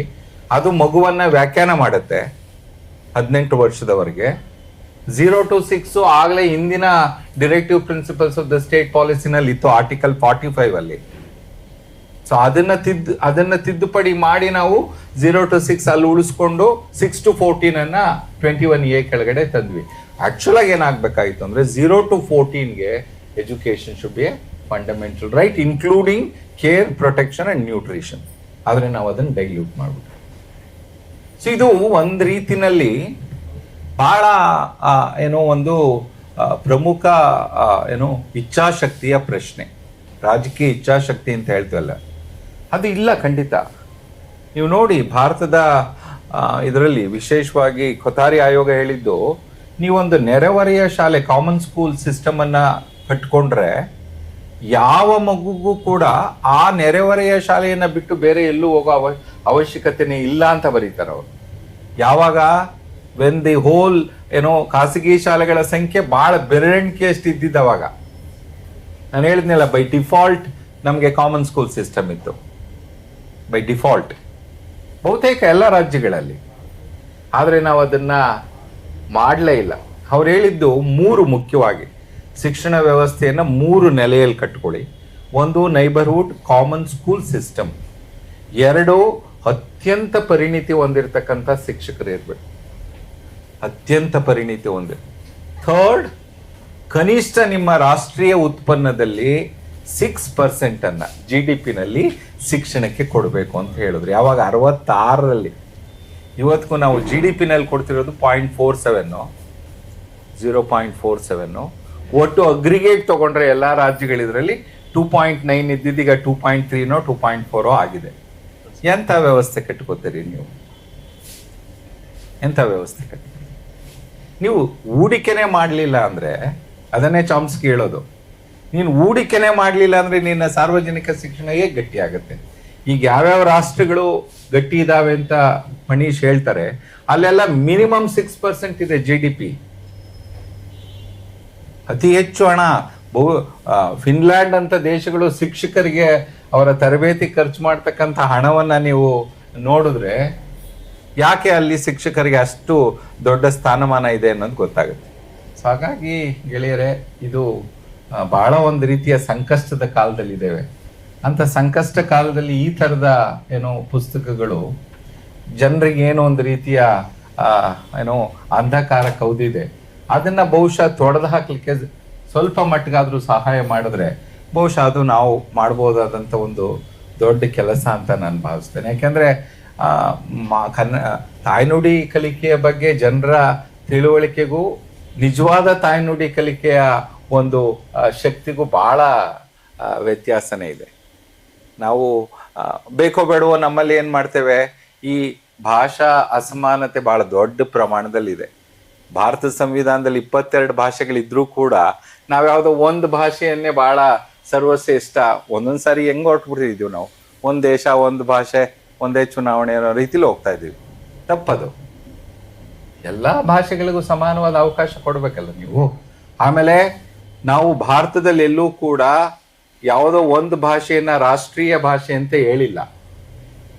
We don't have any national language. ಎಲ್ಲ 22 ಭಾಷೆಗಳು ರಾಷ್ಟ್ರೀಯ ಭಾಷೆಗಳೇ. ಯಾವುದು ಅಧಿಕೃತ ಭಾಷೆ ಅಂತ ಹೇಳಿದ್ದೀವಿ ಅಷ್ಟೇ. ನಾವು ನ್ಯಾಷನಲ್ ಲ್ಯಾಂಗ್ವೇಜ್ ಯಾವುದು ಅಂತ ಡಿಕ್ಲೇರ್ ಮಾಡಿಲ್ಲ. ನೋಡಿ ಎಷ್ಟು ಅನಾಹುತ. ಪಣೀಶ್ ಅವರು ಈ NEP ಬಗ್ಗೆ ತುಂಬ ಮಾತಾಡಿದ್ದಾರೆ ಇದರಲ್ಲಿ, ತುಂಬ ವಿಷಯಗಳು. ಬಟ್ NEP ಬಗ್ಗೆ ನನ್ನ ಕೆಲವು ತಕರಾರುಗಳಿದ್ದಾವೆ. ಆ NEP ಮಾಡಿದಂಥ ರೀತಿನೇ ಬಹಳ ದೊಡ್ಡ ಅನ್ಡೆಮೋಕ್ರೆಟಿಕ್ಕು ಮತ್ತು ಸಂವಿಧಾನದ ಉಲ್ಲಂಘನೆ. ನೀವು ಒಂದು ಪಾಲಿಸಿಯನ್ನ ಮಾಡುವಾಗ ಅದನ್ನ ಪಾರ್ಲಿಮೆಂಟಲ್ಲೇ ಪ್ಲೇಸ್ ಮಾಡಲ್ಲ ಅಂದ್ರೆ ಏನರ್ಥ? ಪಾರ್ಲಿಮೆಂಟ್ ಇರೋದೇ ಪಾಲಿಸಿಯನ್ನ, ಕಾನೂನನ್ನ, ಕಾರ್ಯಕ್ರಮಗಳನ್ನ ರೂಪಿಸ್ಲಿಕ್ಕೆ. ನೀವು ಅದನ್ನ ಅಲ್ಲಿ ತಗೊಂಡೇ ಹೋಗಲ್ಲ. ಕೇಬ್ ತಗೊಂಡೋಗ್ಲಿಲ್ಲ ಕನಿಷ್ಠ. ಈ ಒಳಗೊಳ್ಳುವಿಕೆ ಮತ್ತು ಎಲ್ಲರನ್ನ ಕಾನ್ಫಿಡೆನ್ಸ್ ತಗೊಳ್ಳೋದಿದೆಯಲ್ಲ, ಅದು ಒಂದು ನೀತಿ ನಿರೂಪಣೆಯಲ್ಲಿ ಬಹಳ ಮುಖ್ಯವಾದಂಥ ವಿಷಯ. ಅದು ಒಕ್ಕೂಟ ವ್ಯವಸ್ಥೆನಲ್ಲಿ ಬಹಳ ಮುಖ್ಯ. ಯಾಕೆ ಅಂತ ಹೇಳಿದ್ರೆ ಒಂದೊಂದು ಒಕ್ಕೂಟ ವ್ಯವಸ್ಥೆ ಕೂಡ ಬಹಳ ತನ್ನದೇ ಆದಂಥ ನಿಲುವುಗಳನ್ನ, ವಿಚಾರಗಳನ್ನ ಹೊಂದಿರುತ್ತೆ. ಅವ್ರನ್ನೆಲ್ಲವನ್ನ ಒಟ್ಟಿಗೆ ಕರ್ಕೊಂಡು ಹೋಗೋದು ಮುಖ್ಯ ಅಲ್ಲ. ನೀವು ಪಾರ್ಲಿಮೆಂಟಲ್ಲಿ ಚರ್ಚೆ ಮಾಡಲ್ಲ, ಕೇಬಲ್ ಚರ್ಚೆ ಮಾಡಲ್ಲ. ಎಷ್ಟು ಆಮೇಲೆ ಇಡೀ ನೀವು ಅದರ ಪೀಠಿಕೆಯನ್ನ 482 ಪುಟದ ಡಾಕ್ಯುಮೆಂಟ್ ಓದಬೇಕು. ಅದರ ಪೀಠಿಕೆನಲ್ಲಿ ಎಲ್ಲೂ ಕೂಡ ಭಾರತದ ಸಂವಿಧಾನವನ್ನಾಗ್ಲಿ ಅಥವಾ ಭಾರತದ ಸಂವಿಧಾನದಲ್ಲಿರ್ತಕ್ಕಂಥ ಶಿಕ್ಷಣಕ್ಕೆ ಸಂಬಂಧಪಟ್ಟಂತ ಮೂಲಭೂತ ಅಂಶಗಳೇನಿದಾವೆ ಅದನ್ನೆಲ್ಲೂ ನಾರ್ಮೇಟಿವ್ ಫ್ರೇಮ್ ವರ್ಕ್ ಆಗಿ ಅವ್ರು ರೆಫರ್ ಮಾಡಲ್ಲ. ಅವರು ಮುಖ್ಯವಾಗಿ ಹೇಳೋದು ಯಾವ್ದು ಗೊತ್ತೇನೋ ನಿಮ್ಗೆ ಆಶ್ಚರ್ಯ ಆಗುತ್ತೆ. United Nations sustainable development goals, SDG ಒಂದು ಕಾನೂನಿನ ಘಟಕ ಅಲ್ಲ. ಅದು ಸುಮ್ಮನೆ ಒಂದು ವಿಶ್ ಲಿಸ್ಟು. ನೀನು ದೊಡ್ಡವ್ರು ಮಾಡ್ತೀನಿ ಅಂತ ಅಷ್ಟೇ. ಅದಕ್ಕೆ ಯಾವುದೇ ರೀತಿಯ ಕಾನೂನಿನ ಬೈಂಡಿಂಗ್ ಇಲ್ಲ. ಆದರೆ ಸಂವಿಧಾನಕ್ಕೆ ಒಂದು ಕಾನೂನಿನ ಬೈಂಡಿಂಗ್ ಇದೆ. ಆಮೇಲೆ ಯಾವುದೇ ಒಂದು ವ್ಯವಸ್ಥೆಯನ್ನ ಕಟ್ಕೊಳ್ಳುವಾಗ ನೀವು ಇರೋ ವ್ಯವಸ್ಥೆಯನ್ನ ಸಂಪೂರ್ಣವಾಗಿ ಬುಲ್ಡೋಸ್ ಮಾಡ್ಬಿಡ್ತೀರಾ? ಅದು ಒಂದು ವ್ಯವಸ್ಥೆಯನ್ನ ಕಟ್ಕೊಳ್ಳೋ ರೀತಿನ. ಸುಪ್ರೀಂ ಕೋರ್ಟ್ನಲ್ಲಿ ಹಿನ್ನಡೆ ಆಯ್ತು ಏನು ಭಾಷಾ ಮಾಧ್ಯಮಕ್ಕೆ. ಹೋಗ್ಲಿ, ಒಂದು ಭಾಷೆಯನ್ನಾದ್ರೂ ಉಳಿಸ್ಕೊಳಕ್ ಸಾಧ್ಯನಾ ಅಂತ ಹೇಳಿ ನಾವೇನ್ ಮಾಡಿದ್ವಿ, ಕನ್ನಡ ಕಲಿಕಾ ಅಧಿನಿಯಮವನ್ನ ಜಾರಿಗೆ ತಂದು. ಕನ್ನಡ ಕಲಿಕಾ ಅಧಿನಿಯಮ ಏನ್ ಹೇಳುತ್ತೆ? ಸರ್ಕಾರಿ ಶಾಲೆಗಳಲ್ಲಿ ಅಥವಾ ಅನುದಾನಿತ ಶಾಲೆಗಳಲ್ಲಿ ಬಹುತೇಕ ಕನ್ನಡ ಮಾಧ್ಯಮ ಇರುತ್ತೆ, ಅಥವಾ ಮಕ್ಕಳು ಕನ್ನಡವನ್ನ ಮೊದಲ ಭಾಷೆಯಾಗಿ ಓದ್ತಾರೆ, ಇಂಗ್ಲಿಷ್ ಅನ್ನ ಎರಡನೇ ಭಾಷೆಯಾಗಿ ಹೋಗ್ತಾರೆ. ಆದ್ರೆ ಈ ನಮ್ಮ ಭಾರತದಲ್ಲಿ ಕಟ್ಕೊಂಡಿದ್ದೀವಲ್ಲ ಒಂದು ವ್ಯವಸ್ಥೆ, ನಮ್ಮಲ್ಲಿ IGCSE ಇದೆ, international general school education, Oxford Cambridge ಶಾಲೆಗಳಿದಾವೆ. ಇಂಟರ್ನ್ಯಾಷನಲ್ ಬ್ಯಾಕಲಾರೆಟ್ ಇದೆ, ಅದ್ರ ಆಫೀಸ್ ಇರೋದಲ್ಲೆಲ್ಲೋ ಸ್ವಿಟ್ಜರ್ಲ್ಯಾಂಡ್ ಅಲ್ಲಿ. ಅವ್ರಿಲ್ಲಿ ಆಫೀಸು ಒಂದಿಲ್ಲ, ಆಯ್ತಾ? ಆಮೇಲೆ ಈ CBSE, ಆಮೇಲೆ ICSE ಅಂತ. ಇನ್ನ ಸ್ಟೇಟ್ ಬೋರ್ಡ್ ಬಂದ್ರೆ ಅಲ್ಲೇ ಒಂದಷ್ಟು ಲೇಯರ್ಸ್ ಇದಾವೆ. ಪ್ರತಿಷ್ಠಿತ ಇಂಗ್ಲಿಷ್ ಮೀಡಿಯಂ ಶಾಲೆಗಳು ಒಂದಷ್ಟು, ಈ ಚೋಟಾ ಮೋಟಾ ಇಂಗ್ಲಿಷ್ ಮೀಡಿಯಂ ಒಂದಷ್ಟು, ಆಮೇಲೆ ಅನುದಾನಿತ, ಆಮೇಲೆ ಇಡೀ ಲೇಯರ್ ಕೆಳಗಡೆ ಇರೋದು ನಮ್ಮ ಸರ್ಕಾರಿ. ಬಹುಶಃ ಬ್ರಿಟಿಷ್ನವರು ಕೂಡ ಈ ದೇಶದ ವ್ಯವಸ್ಥೆನ ಇಷ್ಟು ಕೆಟ್ಟದಾಗಿ ವಿಭಜನೆ ಮಾಡಿ, ನೀವು ಮಕ್ಕಳನ್ನ ಚಿಕ್ಕ ವಯಸ್ಸಲ್ಲಿ ಇಷ್ಟು ವಿಭಜನೆ ಮಾಡಿದ್ರೆ ನೀವ್ ಹೆಂಗೆ ದೇಶದ ಐಕ್ಯತೆ, ಸಮಗ್ರತೆ ಅದೆಲ್ಲ ಕಟ್ಕೋತ ನಾವು ಅದೆಲ್ಲ ನಂಗೆ ಒಂಥರ ಈಗ ಏನೋ ಒಂಥರ ಸೌಕಲು ಅನ್ಸ್ಬಿಟ್ಟಿದೆ. ನೀವು ಕೃತಿಯಲ್ಲಿ ಮಾಡ್ತಾ ಇರೋದಕ್ಕೂ ನೀವು ಪ್ರತಿ ಏನೋ ಈಗ ಆಗ್ಬೇಕು ಅಂತ ಅಂದ್ಕೋತಾ ಇರೋದಕ್ಕೂ ಒಂದಕ್ಕೊಂದು ಸಂಬಂಧನೇ ಇಲ್ಲ. ಒಂದು ದೇಶದಲ್ಲಿ ಶಿಕ್ಷಣ ಅನ್ನೋದು ಈಕ್ವಲೈಸರ್, ಸಮಾನತೆಯ ಮೊದಲ ಹೆಜ್ಜೆ ಅದು. ನೀವು ಒಂದು ಸಮ ಸಮಾಜವನ್ನ ಅಥವಾ ಭಾರತದ ಸಂವಿಧಾನದಲ್ಲಿ ಹೇಳ್ತಕ್ಕಂಥ ತಾರತಮ್ಯ ರಹಿತ, ಸಾಮಾಜಿಕ ನ್ಯಾಯ ಆಧಾರಿತ ಒಂದು ಸಮ ಸಮಾಜ ಕಟ್ಕೋಬೇಕಂದ್ರೆ ನಿಮ್ಗೆ ಎಜುಕೇಶನ್ನೇ ಬೇಸು. ಅಲ್ಲಿಂದ ಈಕ್ವಲೈಸರ್ ಸ್ಟಾರ್ಟ್ ಆಗುತ್ತೆ. ನಾವು ಅಲ್ಲೇ 7 ತರ ಮಾಡ್ಕೊಂಡಿದ್ದೇವೆ. 7 ತರದ ಶಾಲಾ ವ್ಯವಸ್ಥೆ. ಹೇಗೆ ಸಾಧ್ಯ? ಅದರಲ್ಲಿ ಇವ್ರು ಏನ್ ಮಾಡಿದ್ರು, ತ್ರಿಭಾಷಾ ಸೂತ್ರವನ್ನ ಹೊಸ ರೀತಿಯಲ್ಲಿ ತಂದಿದ್ದಾರೆ. ಈಗ ಭಾರತದ ದೊಡ್ಡ ದುರಂತ ಏನಂದ್ರೆ, ಇಷ್ಟು ವರ್ಷ ಆದ್ರೂ ನಮ್ಗೆ ಒಂದು ಸಮಗ್ರ ಭಾಷಾ ನೀತಿ ಇಲ್ಲ. ನಮ್ಗಿದ್ದಿದ್ದು ಸೂತ್ರ ಅಷ್ಟೇ. ಆ ಸೂತ್ರನು ಪೆಡಗಾಜಿಕಲಿ ಡಿಸೈಡೆಡ್ ಅಲ್ಲ. 68ರಲ್ಲಿ ನಮ್ಮ ಎಲ್ಲಾ ಭಾಷಾ ಪ್ರಾಂತ್ಯಗಳು ಒಟ್ಟಾದಾಗ ಅನೇಕ ರೀತಿಯ ತಕರಾರುಗಳು, ನಮ್ಮಲ್ಲೇ ಸಮಗ್ರತೆಯ ಪ್ರಶ್ನೆ, ಅಟ್ಲೀಸ್ಟ್ ಒಂದು ಭಾಷೆ ಯಾವ್ದನ್ನ ಬೆಸಿಬಹುದಾ ಅಂತ ಆ ರೀತಿ ಯೋಚನೆ ಮಾಡಿದ್ದೆ ಹೊರತು ದೇರ್ ಇಸ್ ನೋ ಪೆಡಗಾಜಿಕಲ್ ಏನೋ ಬ್ಯಾಕ್ ಗ್ರೌಂಡ್ ಇಲ್ಲ ಇದಕ್ಕೆ. ಯಾವ್ದು 3 ಭಾಷೆಗೆ. ಆಮೇಲೆ ಆ 3 ಭಾಷೆನ ಉಲ್ಲಂಘನೆ ಮಾಡಿದ್ದು ಎಷ್ಟು ಚೆನ್ನಾಗಿ ಮಾಡಿದ್ವಿ. 3 ಭಾಷೆಲಿ ಏನಿತ್ತು, ಉತ್ತರ ಭಾರತದವರು ಬೈ ಡಿಫಾಲ್ಟ್ ಅವರು ಹಿಂದಿ ಭಾಷೆ ಇರುತ್ತೆ, ಅದ್ರ ಜೊತೆಗೆ ಇಂಗ್ಲಿಷ್ ಕಲಿತಾರೆ. ಮತ್ತೆ 3ನೇ ಭಾಷೆ ಆಗಿ ಕನಿಷ್ಠ ಯಾವ್ದಾದ್ರು ಒಂದು south Indian language, modern language ಅನ್ನ ಕಲಿಬೇಕು ಅಂತ ಒಪ್ಪಂದ ಆಗಿದ್ದು. ಅದೇ ತರ ಸೌತ್ ಇಂಡಿಯನ್ಸ್ ಅವರ ರಾಜ್ಯ ಭಾಷೆಯ ಜೊತೆಗೆ ಇಂಗ್ಲಿಷ್ ಅನ್ನ ಕಲಿತಾರೆ, ಹಿಂದಿಯನ್ನ ಒಂದು ಭಾಷೆಯನ್ನ. ಆದ್ರೆ ನಾವೇನ್ ಮಾಡಿದ್ವಿ, ಯಾರಾದ್ರೂ ಉತ್ತರ ಭಾರತದಲ್ಲಿ ಕನ್ನಡವನ್ನ, ಮಲಯಾಳಿಯನ್ನ, ತೆಲುಗುನ, ತಮಿಳ್ ಕಲಿತ್ರ?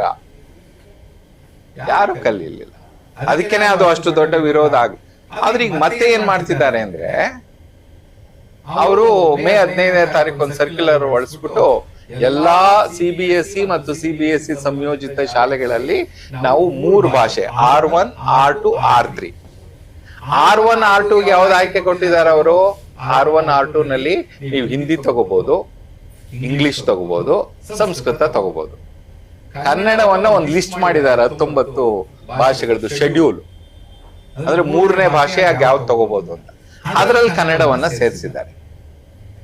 ಏನ್ ನಾವು ಕೋರ್ಟಿನ ಹಿನ್ನಡೆ ಆದ್ಮೇಲೆ ಭಾಷಾ ಕಲಿಕಾ ಅಧಿನಿಯಮ ತಂದಿದ್ದೋ ಅದರಲ್ಲಿ ಏನ್ ಹೇಳಿದ್ವಿ ಅಂದ್ರೆ, ಕನಿಷ್ಠ ಈ ಶಾಲೆಗಳಲ್ಲಿ, ICSE, CBSE ಶಾಲೆಗಳಲ್ಲಿ ಕನ್ನಡವನ್ನ ಪ್ರಥಮ ಅಥವಾ ದ್ವಿತೀಯ ಭಾಷೆಯನ್ನಾದ್ರೂ ಕಲಿಸ್ಬೇಕು, ಮಾಧ್ಯಮ ಇಲ್ದಿದ್ರು ಹೋಗ್ಲಿ.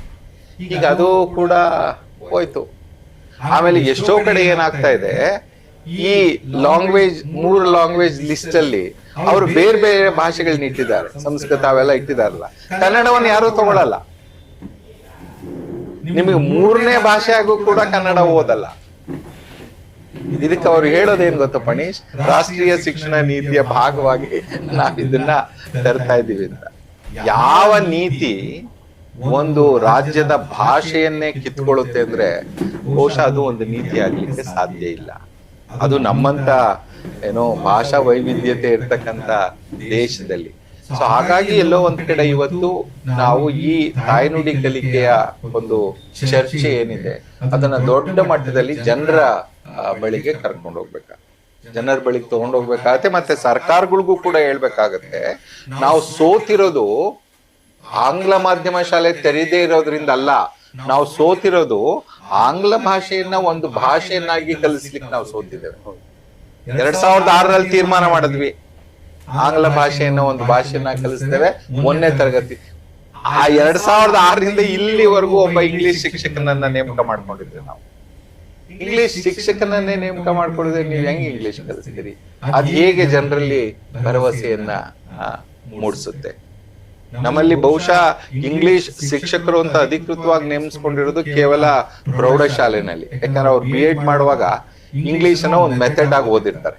ಕನ್ನಡ ಯಾವ ರೀತಿ ಓದ್ತೀವೋ ಅದೇ ತರ ಇಂಗ್ಲಿಷ್ ಅಂತವ್ರನ್ನ ಅಲ್ಲಿ ಇಂಗ್ಲಿಷ್ ಶಿಕ್ಷಕರನ್ನ. ಆದ್ರೆ ಪ್ರಾಥಮಿಕ ಹಂತದಲ್ಲಿ 1ರಿಂದ 8ನೇ ತರಗತಿವರೆಗೂ ಎಲ್ಲೂ ಕೂಡ ನಾವು ಅವ್ರನ್ನ ನೇಮಕ ಮಾಡ್ಕೊಂಡಿಲ್ಲ. ಆಮೇಲೆ ಬಹಳ ಮುಖ್ಯವಾಗಿ ತಾಯ್ನುಡಿಯ ಕಲಿಕೆಯ ಬಗ್ಗೆ ಒಂದು ಕಾನೂನಿನ ಚೌಕಟ್ಟಿದೆ. ರೈಟ್ ಟು ಎಜುಕೇಶನ್ ಆಕ್ಟ್ ಅನ್ನ ಡ್ರಾಫ್ಟ್ ಮಾಡಿದಾಗ ನಾವು 29(2)F ಅಲ್ಲಿ 8ನೇ ತರಗತಿವರೆಗೂ ಕಲಿಕಾ ಮಾಧ್ಯಮ ಆಯಾ ಮಾತೃಭಾಷೆ ಆಗಿರ್ಬೇಕು. ಅಲ್ಲೊಂದು ಪದ ಏನ್ ಬಳಸಿದ್ವಿ ಅಂದ್ರೆ ಆಸ್ ಫಾರ್ ಆಸ್ ಪಾಸಿಬಲ್ ಅಂತ. ಅದನ್ನ ಬಳಸೋದಕ್ಕೆ ವೈಜ್ಞಾನಿಕ ಕಾರಣ ಏನಂದ್ರೆ, ನಮ್ಮ ಇರ್ತಕ್ಕಂಥ ಎಲ್ಲಾ ಭಾಷೆಗಳಲ್ಲಿ ಒಂದೇ ಸಾರಿ ಮಾಧ್ಯಮದ ಶಿಕ್ಷಣ ಕೊಡೋದು ಕಷ್ಟ. ಈಗ ತುಳು, ಕೊಂಕಣಿ ಅಥವಾ ಲಂಬಾಣಿ ಅದ್ರಲ್ಲಿ ನೀವು ಕೊಡ್ಬೇಕು ಅಂದ್ರೆ ಪ್ರಾರಂಭಿಕವಾಗಿ ನಾವು ಮಲ್ಟಿಲಿಂಗ್ವಲ್ ಎಜುಕೇಶನ್ ಅನ್ನ ಪ್ರಾರಂಭ ಮಾಡಿ ಆಮೇಲೆ ಆ ಭಾಷೆಯನ್ನ ಬೆಳೆಸ್ತಾ ಅನಂತರ ಅದನ್ನ ಬೇರೆ ರೀತಿಯಲ್ಲಿ ನಾವು ತೆಗೆದುಕೊಂಡು ಆ ಕಾರಣದಿಂದ ಕೊಟ್ರೆ ಅದನ್ನ ಎಲ್ಲಾರು ಯಾವ ರೀತಿ ಓದ್ಕೊಂಡ್ಬಿಟ್ರು ಗೊತ್ತಾ? ಸಾಧ್ಯ ಆದ್ರೆ ಕಲಿಸ್ಬೋದು ಅಂತ ಹೇಳಿದ್ರೆ ಬೇಡ ಅಂದ್ರೆ ನಮ್ಮ ವ್ಯಾಖ್ಯಾನಗಳು ಹೇಗಿರ್ತಾವ ನೋಡಿ.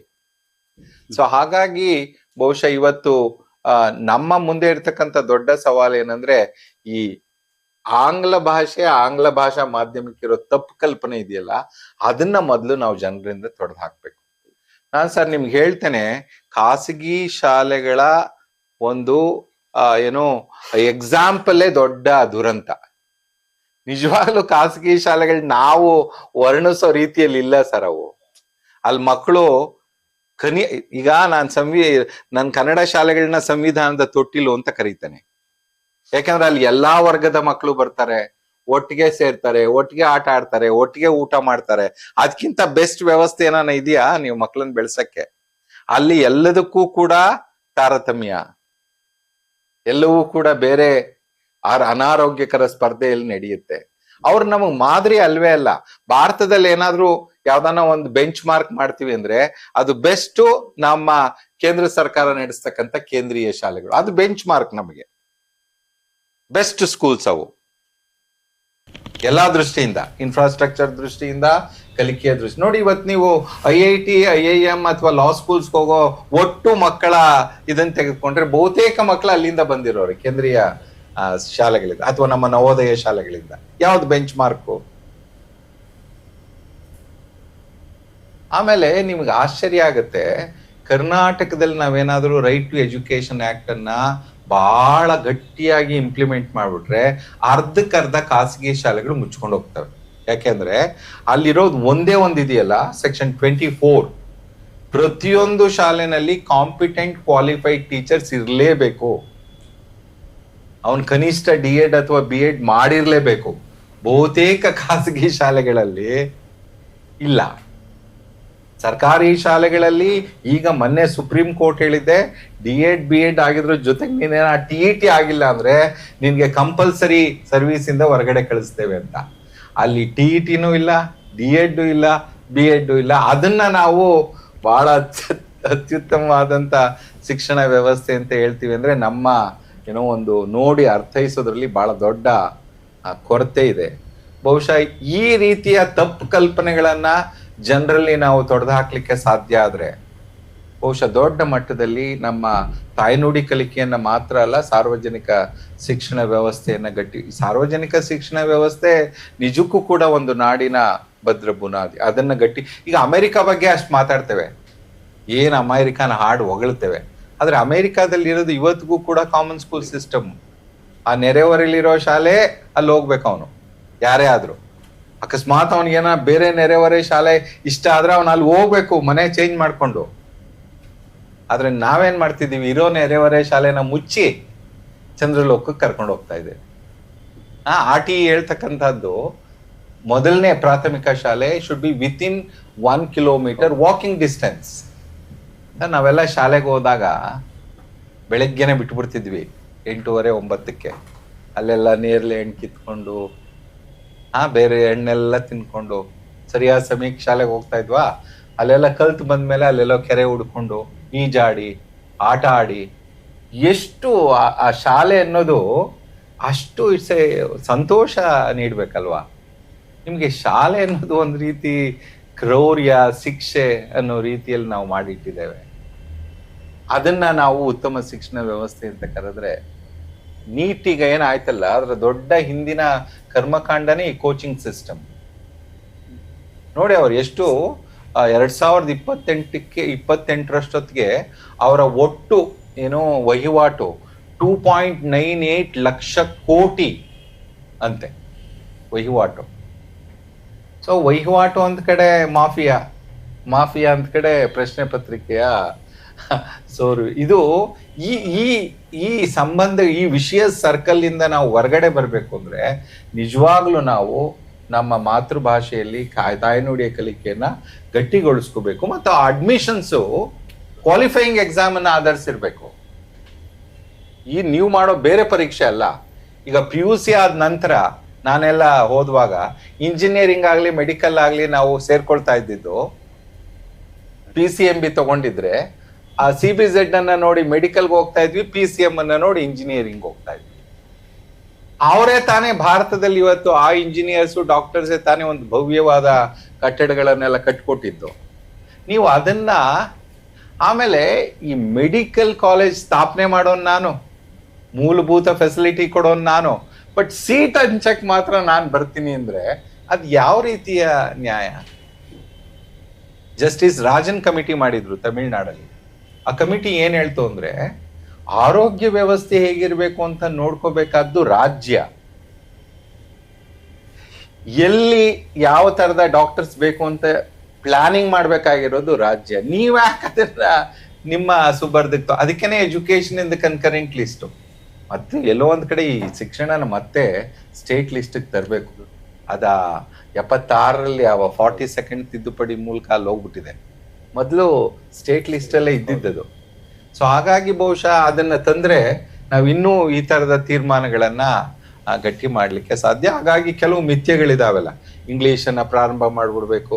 ನಮ್ಮ ಕೆಲವು ಚಿಂತನೆಗಳು ಹೆಂಗಿದೆ ಅಂದ್ರೆ, ಬೇಕಾದ್ರೆ ಮಗು ಹುಟ್ಟಿದ ತಕ್ಷಣ ಇಂಜಿನಿಯರಿಂಗ್ ಅಡ್ಮಿಷನ್ ಸಿಗುತ್ತೆ ಅಂದ್ರೆ ಮಾಡಿಸ್ಬಿಡ್ತೀವಿ. ಆ ತರ ಇದೀವಿ ನಾವು.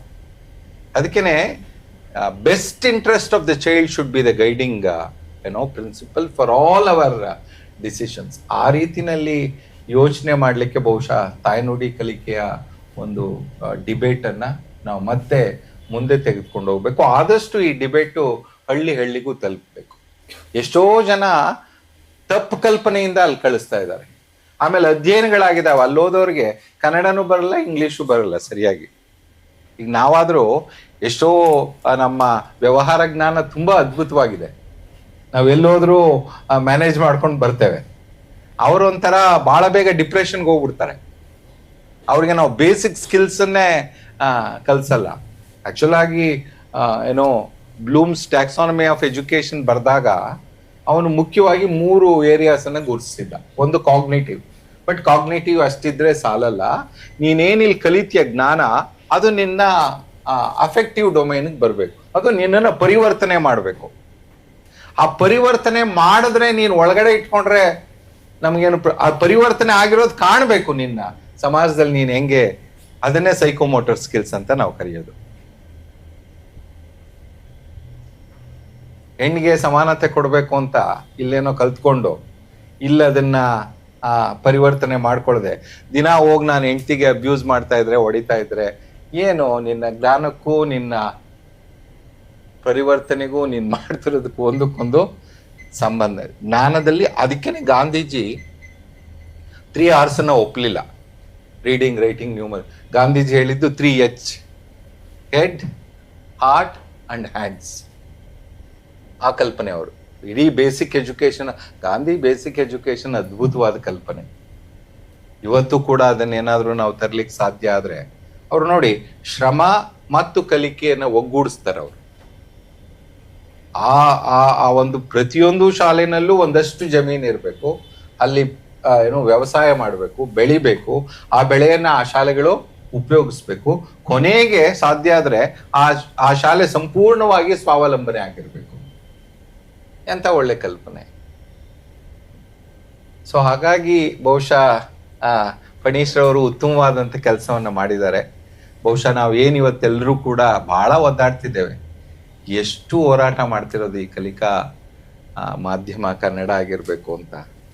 ಮಾತೃಭಾಷೆ, ತಾಯ್ನುಡಿ ಕಲಿಕೆ ಎಷ್ಟು ಹೋರಾಟಗಳು. ನಾವು ಹೋರಾಟ ಮಾಡಿದಷ್ಟು ಸಮಸ್ಯೆಗಳು ನೋಡಿ. ಈಗ ಇನ್ನು ಮುಂದೆ ಬಹುಶಃ ಇನ್ನೊಂದು 2-3 ವರ್ಷದಲ್ಲಿ ಕರ್ನಾಟಕದಲ್ಲಿ 49,000 ಶಾಲೆಗಳಿದ್ವು. ಅವಳ ಸಂಖ್ಯೆ 6,000ಕ್ಕೋ 7,000ಕ್ಕೋ ಇಳಿಯುತ್ತೆ. ನೀವು ಈ ಸ್ಕ್ಯಾಂಡಿನೇವಿಯನ್ ಕಂಟ್ರೀಸ್, ಪರ್ಟಿಕ್ಯುಲರ್ಲಿ ಫಿನ್ಲ್ಯಾಂಡ್ ಇದೆಯಲ್ಲ, ಅವ್ರ ಕಲ್ಪನೆ ದೊಡ್ಡ ದೊಡ್ಡ ಶಾಲೆಗಳಲ್ಲ, 3,000, 4,000. ಆ ಶಾಲೆಗಳು ಕಟ್ಕೊಂಡು ಏನ್ ಮಾಡ್ತೀರಾ? ಅಲ್ಲಿ ಜನ ಮಕ್ಕಳು ಯಾರು ಅಂತಾನೆ ಗೊತ್ತಿರಲ್ವಲ್ಲ. ಸಣ್ಣ ಶಾಲೆಗಳಾದಷ್ಟು ಮಕ್ಕಳ ಕಲಿಕೆ, ಬೆರೆಯುವಿಕೆ ಮತ್ತೆ ಒಡನಾಟ ಜಾಸ್ತಿ ಆಗುತ್ತೆ. ಸೊ ಹಾಗಾಗಿ ಬಹುಶಃ ತಾಯ್ನುಡಿ ಕಲಿಕೆಯ ಒಂದು ನಮ್ಮ ಬಲವಾದಂತ ಬೇಡಿಕೆಯನ್ನ ಮತ್ತು ಆ ಕುರಿತಾದಂತ ಚರ್ಚೆಯನ್ನ ಮತ್ತು ಆ ಕುರಿತಂತೆ ಇರ್ತಕ್ಕಂಥ ಅನೇಕ ಮಿಥ್ಯಗಳನ್ನ ನಾವು ತೊಡೆದು ಹಾಕ್ಲಿಕ್ಕೆ ಬಹುಶಃ ಫಣೀಶ್ರವರ ಬುಕ್ಕು ನಮಗೆ ನಿಜಕ್ಕೂ ಕೂಡ ಬಹಳ ಸಹಕಾರಿಯಾಗುತ್ತೆ. ಬಹುಶಃ ಅದನ್ನ ನಾವೆಲ್ಲ ವಿಶೇಷವಾಗಿ ಪಾಲಕರ ಮಧ್ಯೆ ನೀತಿ ನಿರೂಪಕರ ಮಧ್ಯೆ ಮತ್ತು ರಾಜಕಾರಣಿಗಳ ಮಧ್ಯೆ ಅದನ್ನ ಯಾಕೆ ತಾಯ್ನುಡಿ ಕಲಿಕೆ ನಮಗೆ ಮುಖ್ಯ, ಅದು ಹೇಗೆ ಒಂದು ಸೃಜನಶೀಲತೆಯ ಶಿಕ್ಷಣವನ್ನ ಈ ಬಿಟ್ಬಿಡಿ ರೋಟ್ ಮೆಮೊರೈಸೇಷನ್, ಸೃಜನಶೀಲತೆ. ಈಗ ನೋಡಿ NCF ಏನ್ ಹೇಳ್ತು, NCF ಅನ್ನ ಅವರು ಉಲ್ಲೇಖ ಮಾಡಿದ್ದಾರೆ ಯಾರೋ ಅರಿವು ಶಾಲೆಯ ಸಂದರ್ಭದಲ್ಲಿ. NCF ಒಂದು ಮಾತು ಹೇಳುತ್ತೆ, ಒಂದು ಮಗು 1ನೇ ತರಗತಿಗೆ ಬರುವಾಗ ಸಾವಿರಾರು ಪದ ಸಂಪತ್ತನ್ನ ಇಟ್ಕೊಂಡಿರುತ್ತೆ ಮನಸ್ಸಲ್ಲಿ. ಆ ಸುತ್ತಲಿನ ಎಲ್ಲ ಏನು ಮಾನವ ಸಂಬಂಧ, ಅಪ್ಪ ಅಮ್ಮ ಅಜ್ಜಿ ತಾತ ಮಾವ ಸೋದರ ಈ ತರದ ಕಲ್ಪನೆನೇ ಇಂಗ್ಲಿಷಲ್ಲಿ ಇಲ್ಲ. ನೀವೆಲ್ಲ ಸೋದರ ಮಾವ ಎಲ್ಲಾರ್ಗೂ ಒಂದೇ ಆಂಟಿ ಅಥವಾ ಅಂಕಲ್ ಅಲ್ವಾ. ನಮ್ಮ ಹತ್ರ ಚಿಕ್ಕಪ್ಪ ಚಿಕ್ಕಮ್ಮ ಎಷ್ಟು ಇವೆಲ್ಲ ಇಟ್ಕೊಂಡು ಬರುತ್ತೆ. ಆದ್ರೆ ನಮ್ಮ ಶಾಲೆ ಏನ್ ಮಾಡುತ್ತೆ, ಅಷ್ಟೂ ಪದ ಸಂಪತ್ತನ್ನ ಬುಲ್ಡೋಸ್ ಮಾಡಿ ಆ ಮಕ್ಕಳ ಇಡೀ ಶಕ್ತಿಯನ್ನೇ ಕಿತ್ತಾಕಿ A ಫಾರ್ ಆಪಲ್ ಅಂತ ಸ್ಟಾರ್ಟ್ ಮಾಡ್ತಾರೆ. ಇದಕ್ಕಿಂತ ಕ್ರೌರ್ಯ ಜಗತ್ತಲ್ಲಿ ಇನ್ನೊಂದು ಇರೋದಕ್ಕೆ ಸಾಧ್ಯನಾ? ಅಷ್ಟು ಪದ ಸಂಪತ್ತು ಇಟ್ಕೊಂಡ್ಬಂದಿರುತ್ತೆ. ರಚನಾವಾದ ಏನ್ ಹೇಳುತ್ತೆ ಅಂದ್ರೆ, ಕನ್ಸ್ಟ್ರಕ್ಟಿವಿಸಮ್ ಇನ್ ಎಜುಕೇಶನ್, ನೀನ್ ಏನು ಮಕ್ಕಳು ಪಡ್ಕೊಂಡು ಬಂದಿದಾರ ಆಗ್ಲೇ ಅದ್ರ ಮೇಲೆ ನೀನು ಕಟ್ಟಡವನ್ನ ಕಟ್ಟಬೇಕು, ಶಿಕ್ಷಣವನ್ನ ಅದ್ರ ಮೇಲೆ ಕಟ್ಟಬೇಕು. ಅವನ ಈಗಾಗಲೇ ಸಾವಿರಾರು ಪದ ಸಂಪತ್ತಿದ್ದಾನೆ ಅಂದ್ರೆ ಅದನ್ನ ಜಾಸ್ತಿ ಮಾಡೋದು ಹೇಗೆ, ಅದನ್ನ ಬಳಕೆ ಮಾಡೋದು ಹೇಗೆ? ಪೌಲೋ ಫ್ರೈರ್ ಅಂತ ಒಬ್ಬ ಶಿಕ್ಷಣ ತಜ್ಞ ಇಡೀ ಜಗತ್ತಲ್ಲಿ ಒಂದು 20-25 ಪದಗಳನ್ನ ಇಟ್ಕೊಂಡು ಕ್ರಾಂತಿ ಮಾಡ್ಬಿಟ್ಟ. ಅರಿವು ಅನ್ನೋ ಜಾಗೃತಿ ಕಾರ್ಯಕ್ರಮ. ಅವನು ಒಂದು ಜಗಳ ಅನ್ನೋ ಪದನ ಯಾವ ಮಟ್ಟಕ್ಕೆ ತಗೊಂಡು ಹೋಗ್ತಾನೆ ಅಂದ್ರೆ, ಜಗಳ ಇಬ್ರ ಮಧ್ಯೆ ಹೇಗಾಗುತ್ತೆ, ಇಬ್ರು ಕುಟುಂಬಗಳ ಮಧ್ಯೆ ಹೇಗಾಗುತ್ತೆ, 2 ಹಳ್ಳಿಗಳ ಮಧ್ಯೆ ಏನಾಗುತ್ತೆ, 2 ರಾಜ್ಯಗಳ ಮಧ್ಯೆ ಆಗುತ್ತೆ, 2 ದೇಶಗಳು, ಹೆಚ್ಚಕ್ಕಿಂತ ದೇಶಗಳಾದ್ರೆ ಹೆಂಗ್ ಅದು ಮಹಾಯುದ್ಧ ಆಗುತ್ತೆ. ಆ ಮಟ್ಟಕ್ಕೆ ಅದನ್ನೇ ಕಾನ್ಸಂಟೈಸೇಷನ್ ಅಂತ ಕರೆಯೋದು ನಾವು. ಅಂದ್ರೆ ಶಿಕ್ಷಣವನ್ನ ಕಟ್ಕೊಡ್ಲಿಕ್ಕೆ ಎಂತ ಅದ್ಭುತವಾದಂತ ಅವಕಾಶಗಳಿದಾವೆ. ಅದನ್ನ ಬಿಟ್ಟು ನಾವು ಆ ಮಕ್ಕಳನ್ನ ಬರೀ ಗುರಿ ಹಚ್ಚಿಸೋದು, ರೋಹಿತ್ ಮೆಮೊರಿ ಏನೂ ಅರ್ಥ ಮಾಡ್ಕೊಳ್ಳದೆ. ಸೊ ಹಾಗಾಗಿ ಎಲ್ಲೋ ಒಂದ್ ಕಡೆ ತಾಯ್ನುಡಿ ಕಲಿಕೆಯ ಡಿಬೇಟ್ ಅನ್ನ ನಾವು ಖಂಡಿತ ಬಹಳ ದೊಡ್ಡ ಮಟ್ಟದಲ್ಲಿ, ಆಮೇಲೆ ಈ ಸ್ಯಾಚುರೇಷನ್ ಹೋಗುತ್ತೆ. ಇದು ಈ ಸರ್ಕಲ್ ಹೇಗೆ ಅಂದ್ರೆ, ಒಂದು ಈ ಉಚಿತನ ಹೋಗ್ಲೇಬೇಕು, ಹೋಗುತ್ತೆ. ಯಾಕೀಗ ಹೋಗ್ತಾ ಇಲ್ಲ ಅಂದ್ರೆ ನಮ್ಮ ಸರ್ಕಾರಗಳನ್ನ ನಿಯಂತ್ರಣನೇ ಮಾಡಲ್ವಲ್ಲ. ಆಮೇಲೆ ದೊಡ್ಡದೇನಂದ್ರೆ ಕಾನ್ಫ್ಲಿಕ್ಟ್ ಆಫ್ ಇಂಟ್ರೆಸ್ಟ್. ನೀವ್ ಯಾರ ಹತ್ರ ಹೋಗಿ ತಾಯ್ನುಡಿ ಕಲಿಕೆ ಆಮೇಲೆ ಸಾರ್ವಜನಿಕ ಶಿಕ್ಷಣ ಗಟ್ಟಿ ಆಗ್ಬೇಕು ಅಂತ ಕೇಳ್ತಿದ್ದೀರೋ ಅವರೆಲ್ಲ ಶಾಲೆ ನಡೆಸ್ತಾವ್ರೆ. MP MLAಗಳು ಮಿನಿಸ್ಟ್ರುಗಳು ಈಗ ಅವ್ರ ಜೊತೆ ಸ್ವಾಮೀಜಿಗಳು ಸೇರ್ಕೊಂಡವ್ರೆ. ನೀವು ಅವ್ರ ಹತ್ರ ಹೋಗ್ಬಿಟ್ಟು ಕನ್ನಡ ಶಾಲೆ ಕಟ್ಟಪ್ಪ ಅಂದ್ರೆ ಅವನ್ ಶಾಲೆಯಿಂದ ವರ್ಷಕ್ಕೆ 100 ಕೋಟಿ ಬರುತ್ತಲ್ಲ, ಅದೇ ಬಂಡವಾಳ ಎಲೆಕ್ಷನ್ಗೆ. 70-80 ದಶಕದಲ್ಲಿ ಹೆಂಡ ಸಾರಾಯಿ ಮಾಡೋರು ಶಿಕ್ಷಣ ಇದು ಸರ್ಕಾರ ನಡೆಸ್ತಾ ಇದ್ರು. ಈಗ ನಡೆಸೋರು ಇವ್ರೆ, ಶಿಕ್ಷಣದ ದೊರೆಗಳು. ನೋಡಿ ಕರ್ನಾಟಕ ಸೂಕ್ಷ್ಮವಾಗಿ ನೀವು ನೋಡಿ, ಒಂದೊಂದು ಜಿಲ್ಲೆಯನ್ನ ಒಂದೊಂದು ರಿಪಬ್ಲಿಕ್ ತರ ಮಾಡ್ಕೊಂಡಿದ್ದೇವೆ, ಎಜುಕೇಶನ್ ರಿಪಬ್ಲಿಕ್. ಆ ಇಡೀ ಜಿಲ್ಲೆಯ ಶಿಕ್ಷಣ ಅಲ್ಲಿ ಯಾರೋ ಒಬ್ಬನ ಕೈಲಿ ಇರುತ್ತೆ. ಕೋರ್ಟ್ ಕೂಡ ತಪ್ಪು ಮಾಡ್ತೀನಿ 19G ಒಂದು ವೃತ್ತಿ ಉದ್ಯಮ ಅಂತ. ಆದ್ರೆ ಅವರು ಒಂದು ಎಚ್ಚರಿಕೆ ಕೊಟ್ರು, ಯಾವುದೇ ಕಾರಣದಿಂದ ಇದು ವೃತ್ತಿ ಆದ್ರೂ ಕೂಡ ಇದು ಲಾಭ ಮಾಡ್ತಕ್ಕಂಥ ವೃತ್ತಿ, ಅದನ್ನ ಯಾರು ಪರಿಗಣಿಸ್ಲೇ ಇಲ್ಲ. ಸೊ ಈ ಸಂದರ್ಭದಲ್ಲಿ ಬಹುಶಃ ನಮ್ಮ ಮುಂದೆ ದೊಡ್ಡ ಸವಾಲಿದೆ. ಪುಸ್ತಕ ಬಹಳ ಹ್ಯಾಂಡಿ ಆಗಿದೆ, ಭಾಷೆ ಕೂಡ ಬಹಳ ಸರಳವಾಗಿದೆ. ಅದನ್ನ ಯಾವ ರೀತಿ ನಾವು ಜನರಿಗೆ ಹೆಚ್ಚೆಚ್ಚು ಚರ್ಚೆಗಳಾಗಬೇಕು ಜನರ ಮಧ್ಯೆ. ಬಹುಶಃ ಜನರ ಮಧ್ಯೆ ಚರ್ಚೆ ಮಾಡೋದೇ ನಿಜವಾದಂತ ದಾರಿ ನಮ್ಗಿರೋದು. ಒಂದಷ್ಟು ಜನರ ಜೊತೆ ಚರ್ಚೆ ಮಾಡ್ಲಿಕ್ಕೆ ಸಾಧ್ಯ ಆದ್ರೆ, ಅವರ ಮನಸ್ಥಿತಿಗಳು ಮನೋಧೋರಣೆಗಳು ಬದಲಾದ್ರೆ ಬಹುಶಃ ಖಂಡಿತ ನಮಗೆ ಗೆಲುವು ಸಿಕ್ಕೇ ಸಿಗುತ್ತೆ. ಸೊ ಆ ನಿಟ್ಟಿನಲ್ಲಿ ತಾಯ್ನುಡಿ ಕಲಿಕೆಯ ಪುಸ್ತಕವನ್ನ ಅತ್ಯಂತ ಸಂತೋಷದಿಂದ ಬಿಡುಗಡೆ ಮಾಡಿದ್ದೇನೆ. ನಾನು ಆಗ್ಲೇ ಪೂರ್ಣವಾಗಿ ಓದಿದ್ದೇನೆ. ಸೊ ಹಾಗಾಗಿ ಖಂಡಿತ ಎಲ್ಲೆಲ್ಲಿ ಸಾಧ್ಯ ಅಲ್ಲೆಲ್ಲ ಈ ವಿಷಯದ ಬಗ್ಗೆ ನಾವು ಚರ್ಚೆಯನ್ನ ಮಾಡಬೇಕು, ಈ ವಿಷಯವನ್ನ ಮುನ್ನೆಲೆಗೆ ತರಬೇಕು. ಮತ್ತು ಅದು ಅಷ್ಟೇ ಸತ್ಯವಾಗಿರೋದ್ರಿಂದ ಅದರ ಆಧಾರದ ಮೇಲೆ ನಾವು ಶಿಕ್ಷಣ ವ್ಯವಸ್ಥೆಯನ್ನ, ಸಾರ್ವಜನಿಕ ಶಿಕ್ಷಣ ವ್ಯವಸ್ಥೆಯನ್ನ ಕನಿಷ್ಠ 12ನೇ ತರಗತಿವರೆಗಾದ್ರೂ ಕೂಡ ಬಲಿಷ್ಠ ಸಾರ್ವಜನಿಕ ಶಿಕ್ಷಣ ವ್ಯವಸ್ಥೆ ಮಾತ್ರ ಕನ್ನಡ ನಾಡನ್ನ, ಕನ್ನಡ ನಾಡಿನ ಏಳಿಗೆಯನ್ನ ಮಾಡಲಿಕ್ಕೆ ಸಾಧ್ಯ. ಬೇರೆ ಇನ್ಯಾವ ಅನ್ಯ ಮಾರ್ಗನೂ ಇಲ್ಲ, ಇದನ್ನ ಮನದಟ್ಟು ಮಾಡಿಕೊಡ್ತಕ್ಕಂಥ ಕೆಲಸವನ್ನು ನಾವೆಲ್ಲ ಮಾಡೋಣ ಅಂತ ಹೇಳಿ ಮತ್ತೊಮ್ಮೆ ನನ್ನನ್ನು ಕರೆದು ಪುಸ್ತಕದ ಬಗ್ಗೆ ಮಾತಾಡಿ ಅಂತ ಹೇಳಿ ಅವಕಾಶ ಕೊಟ್ಟಿದ್ದಕ್ಕೆ ನಿಮ್ಮೆಲ್ಲರಿಗೂ ಕೂಡ ಧನ್ಯವಾದಗಳು. ನಮಸ್ಕಾರ.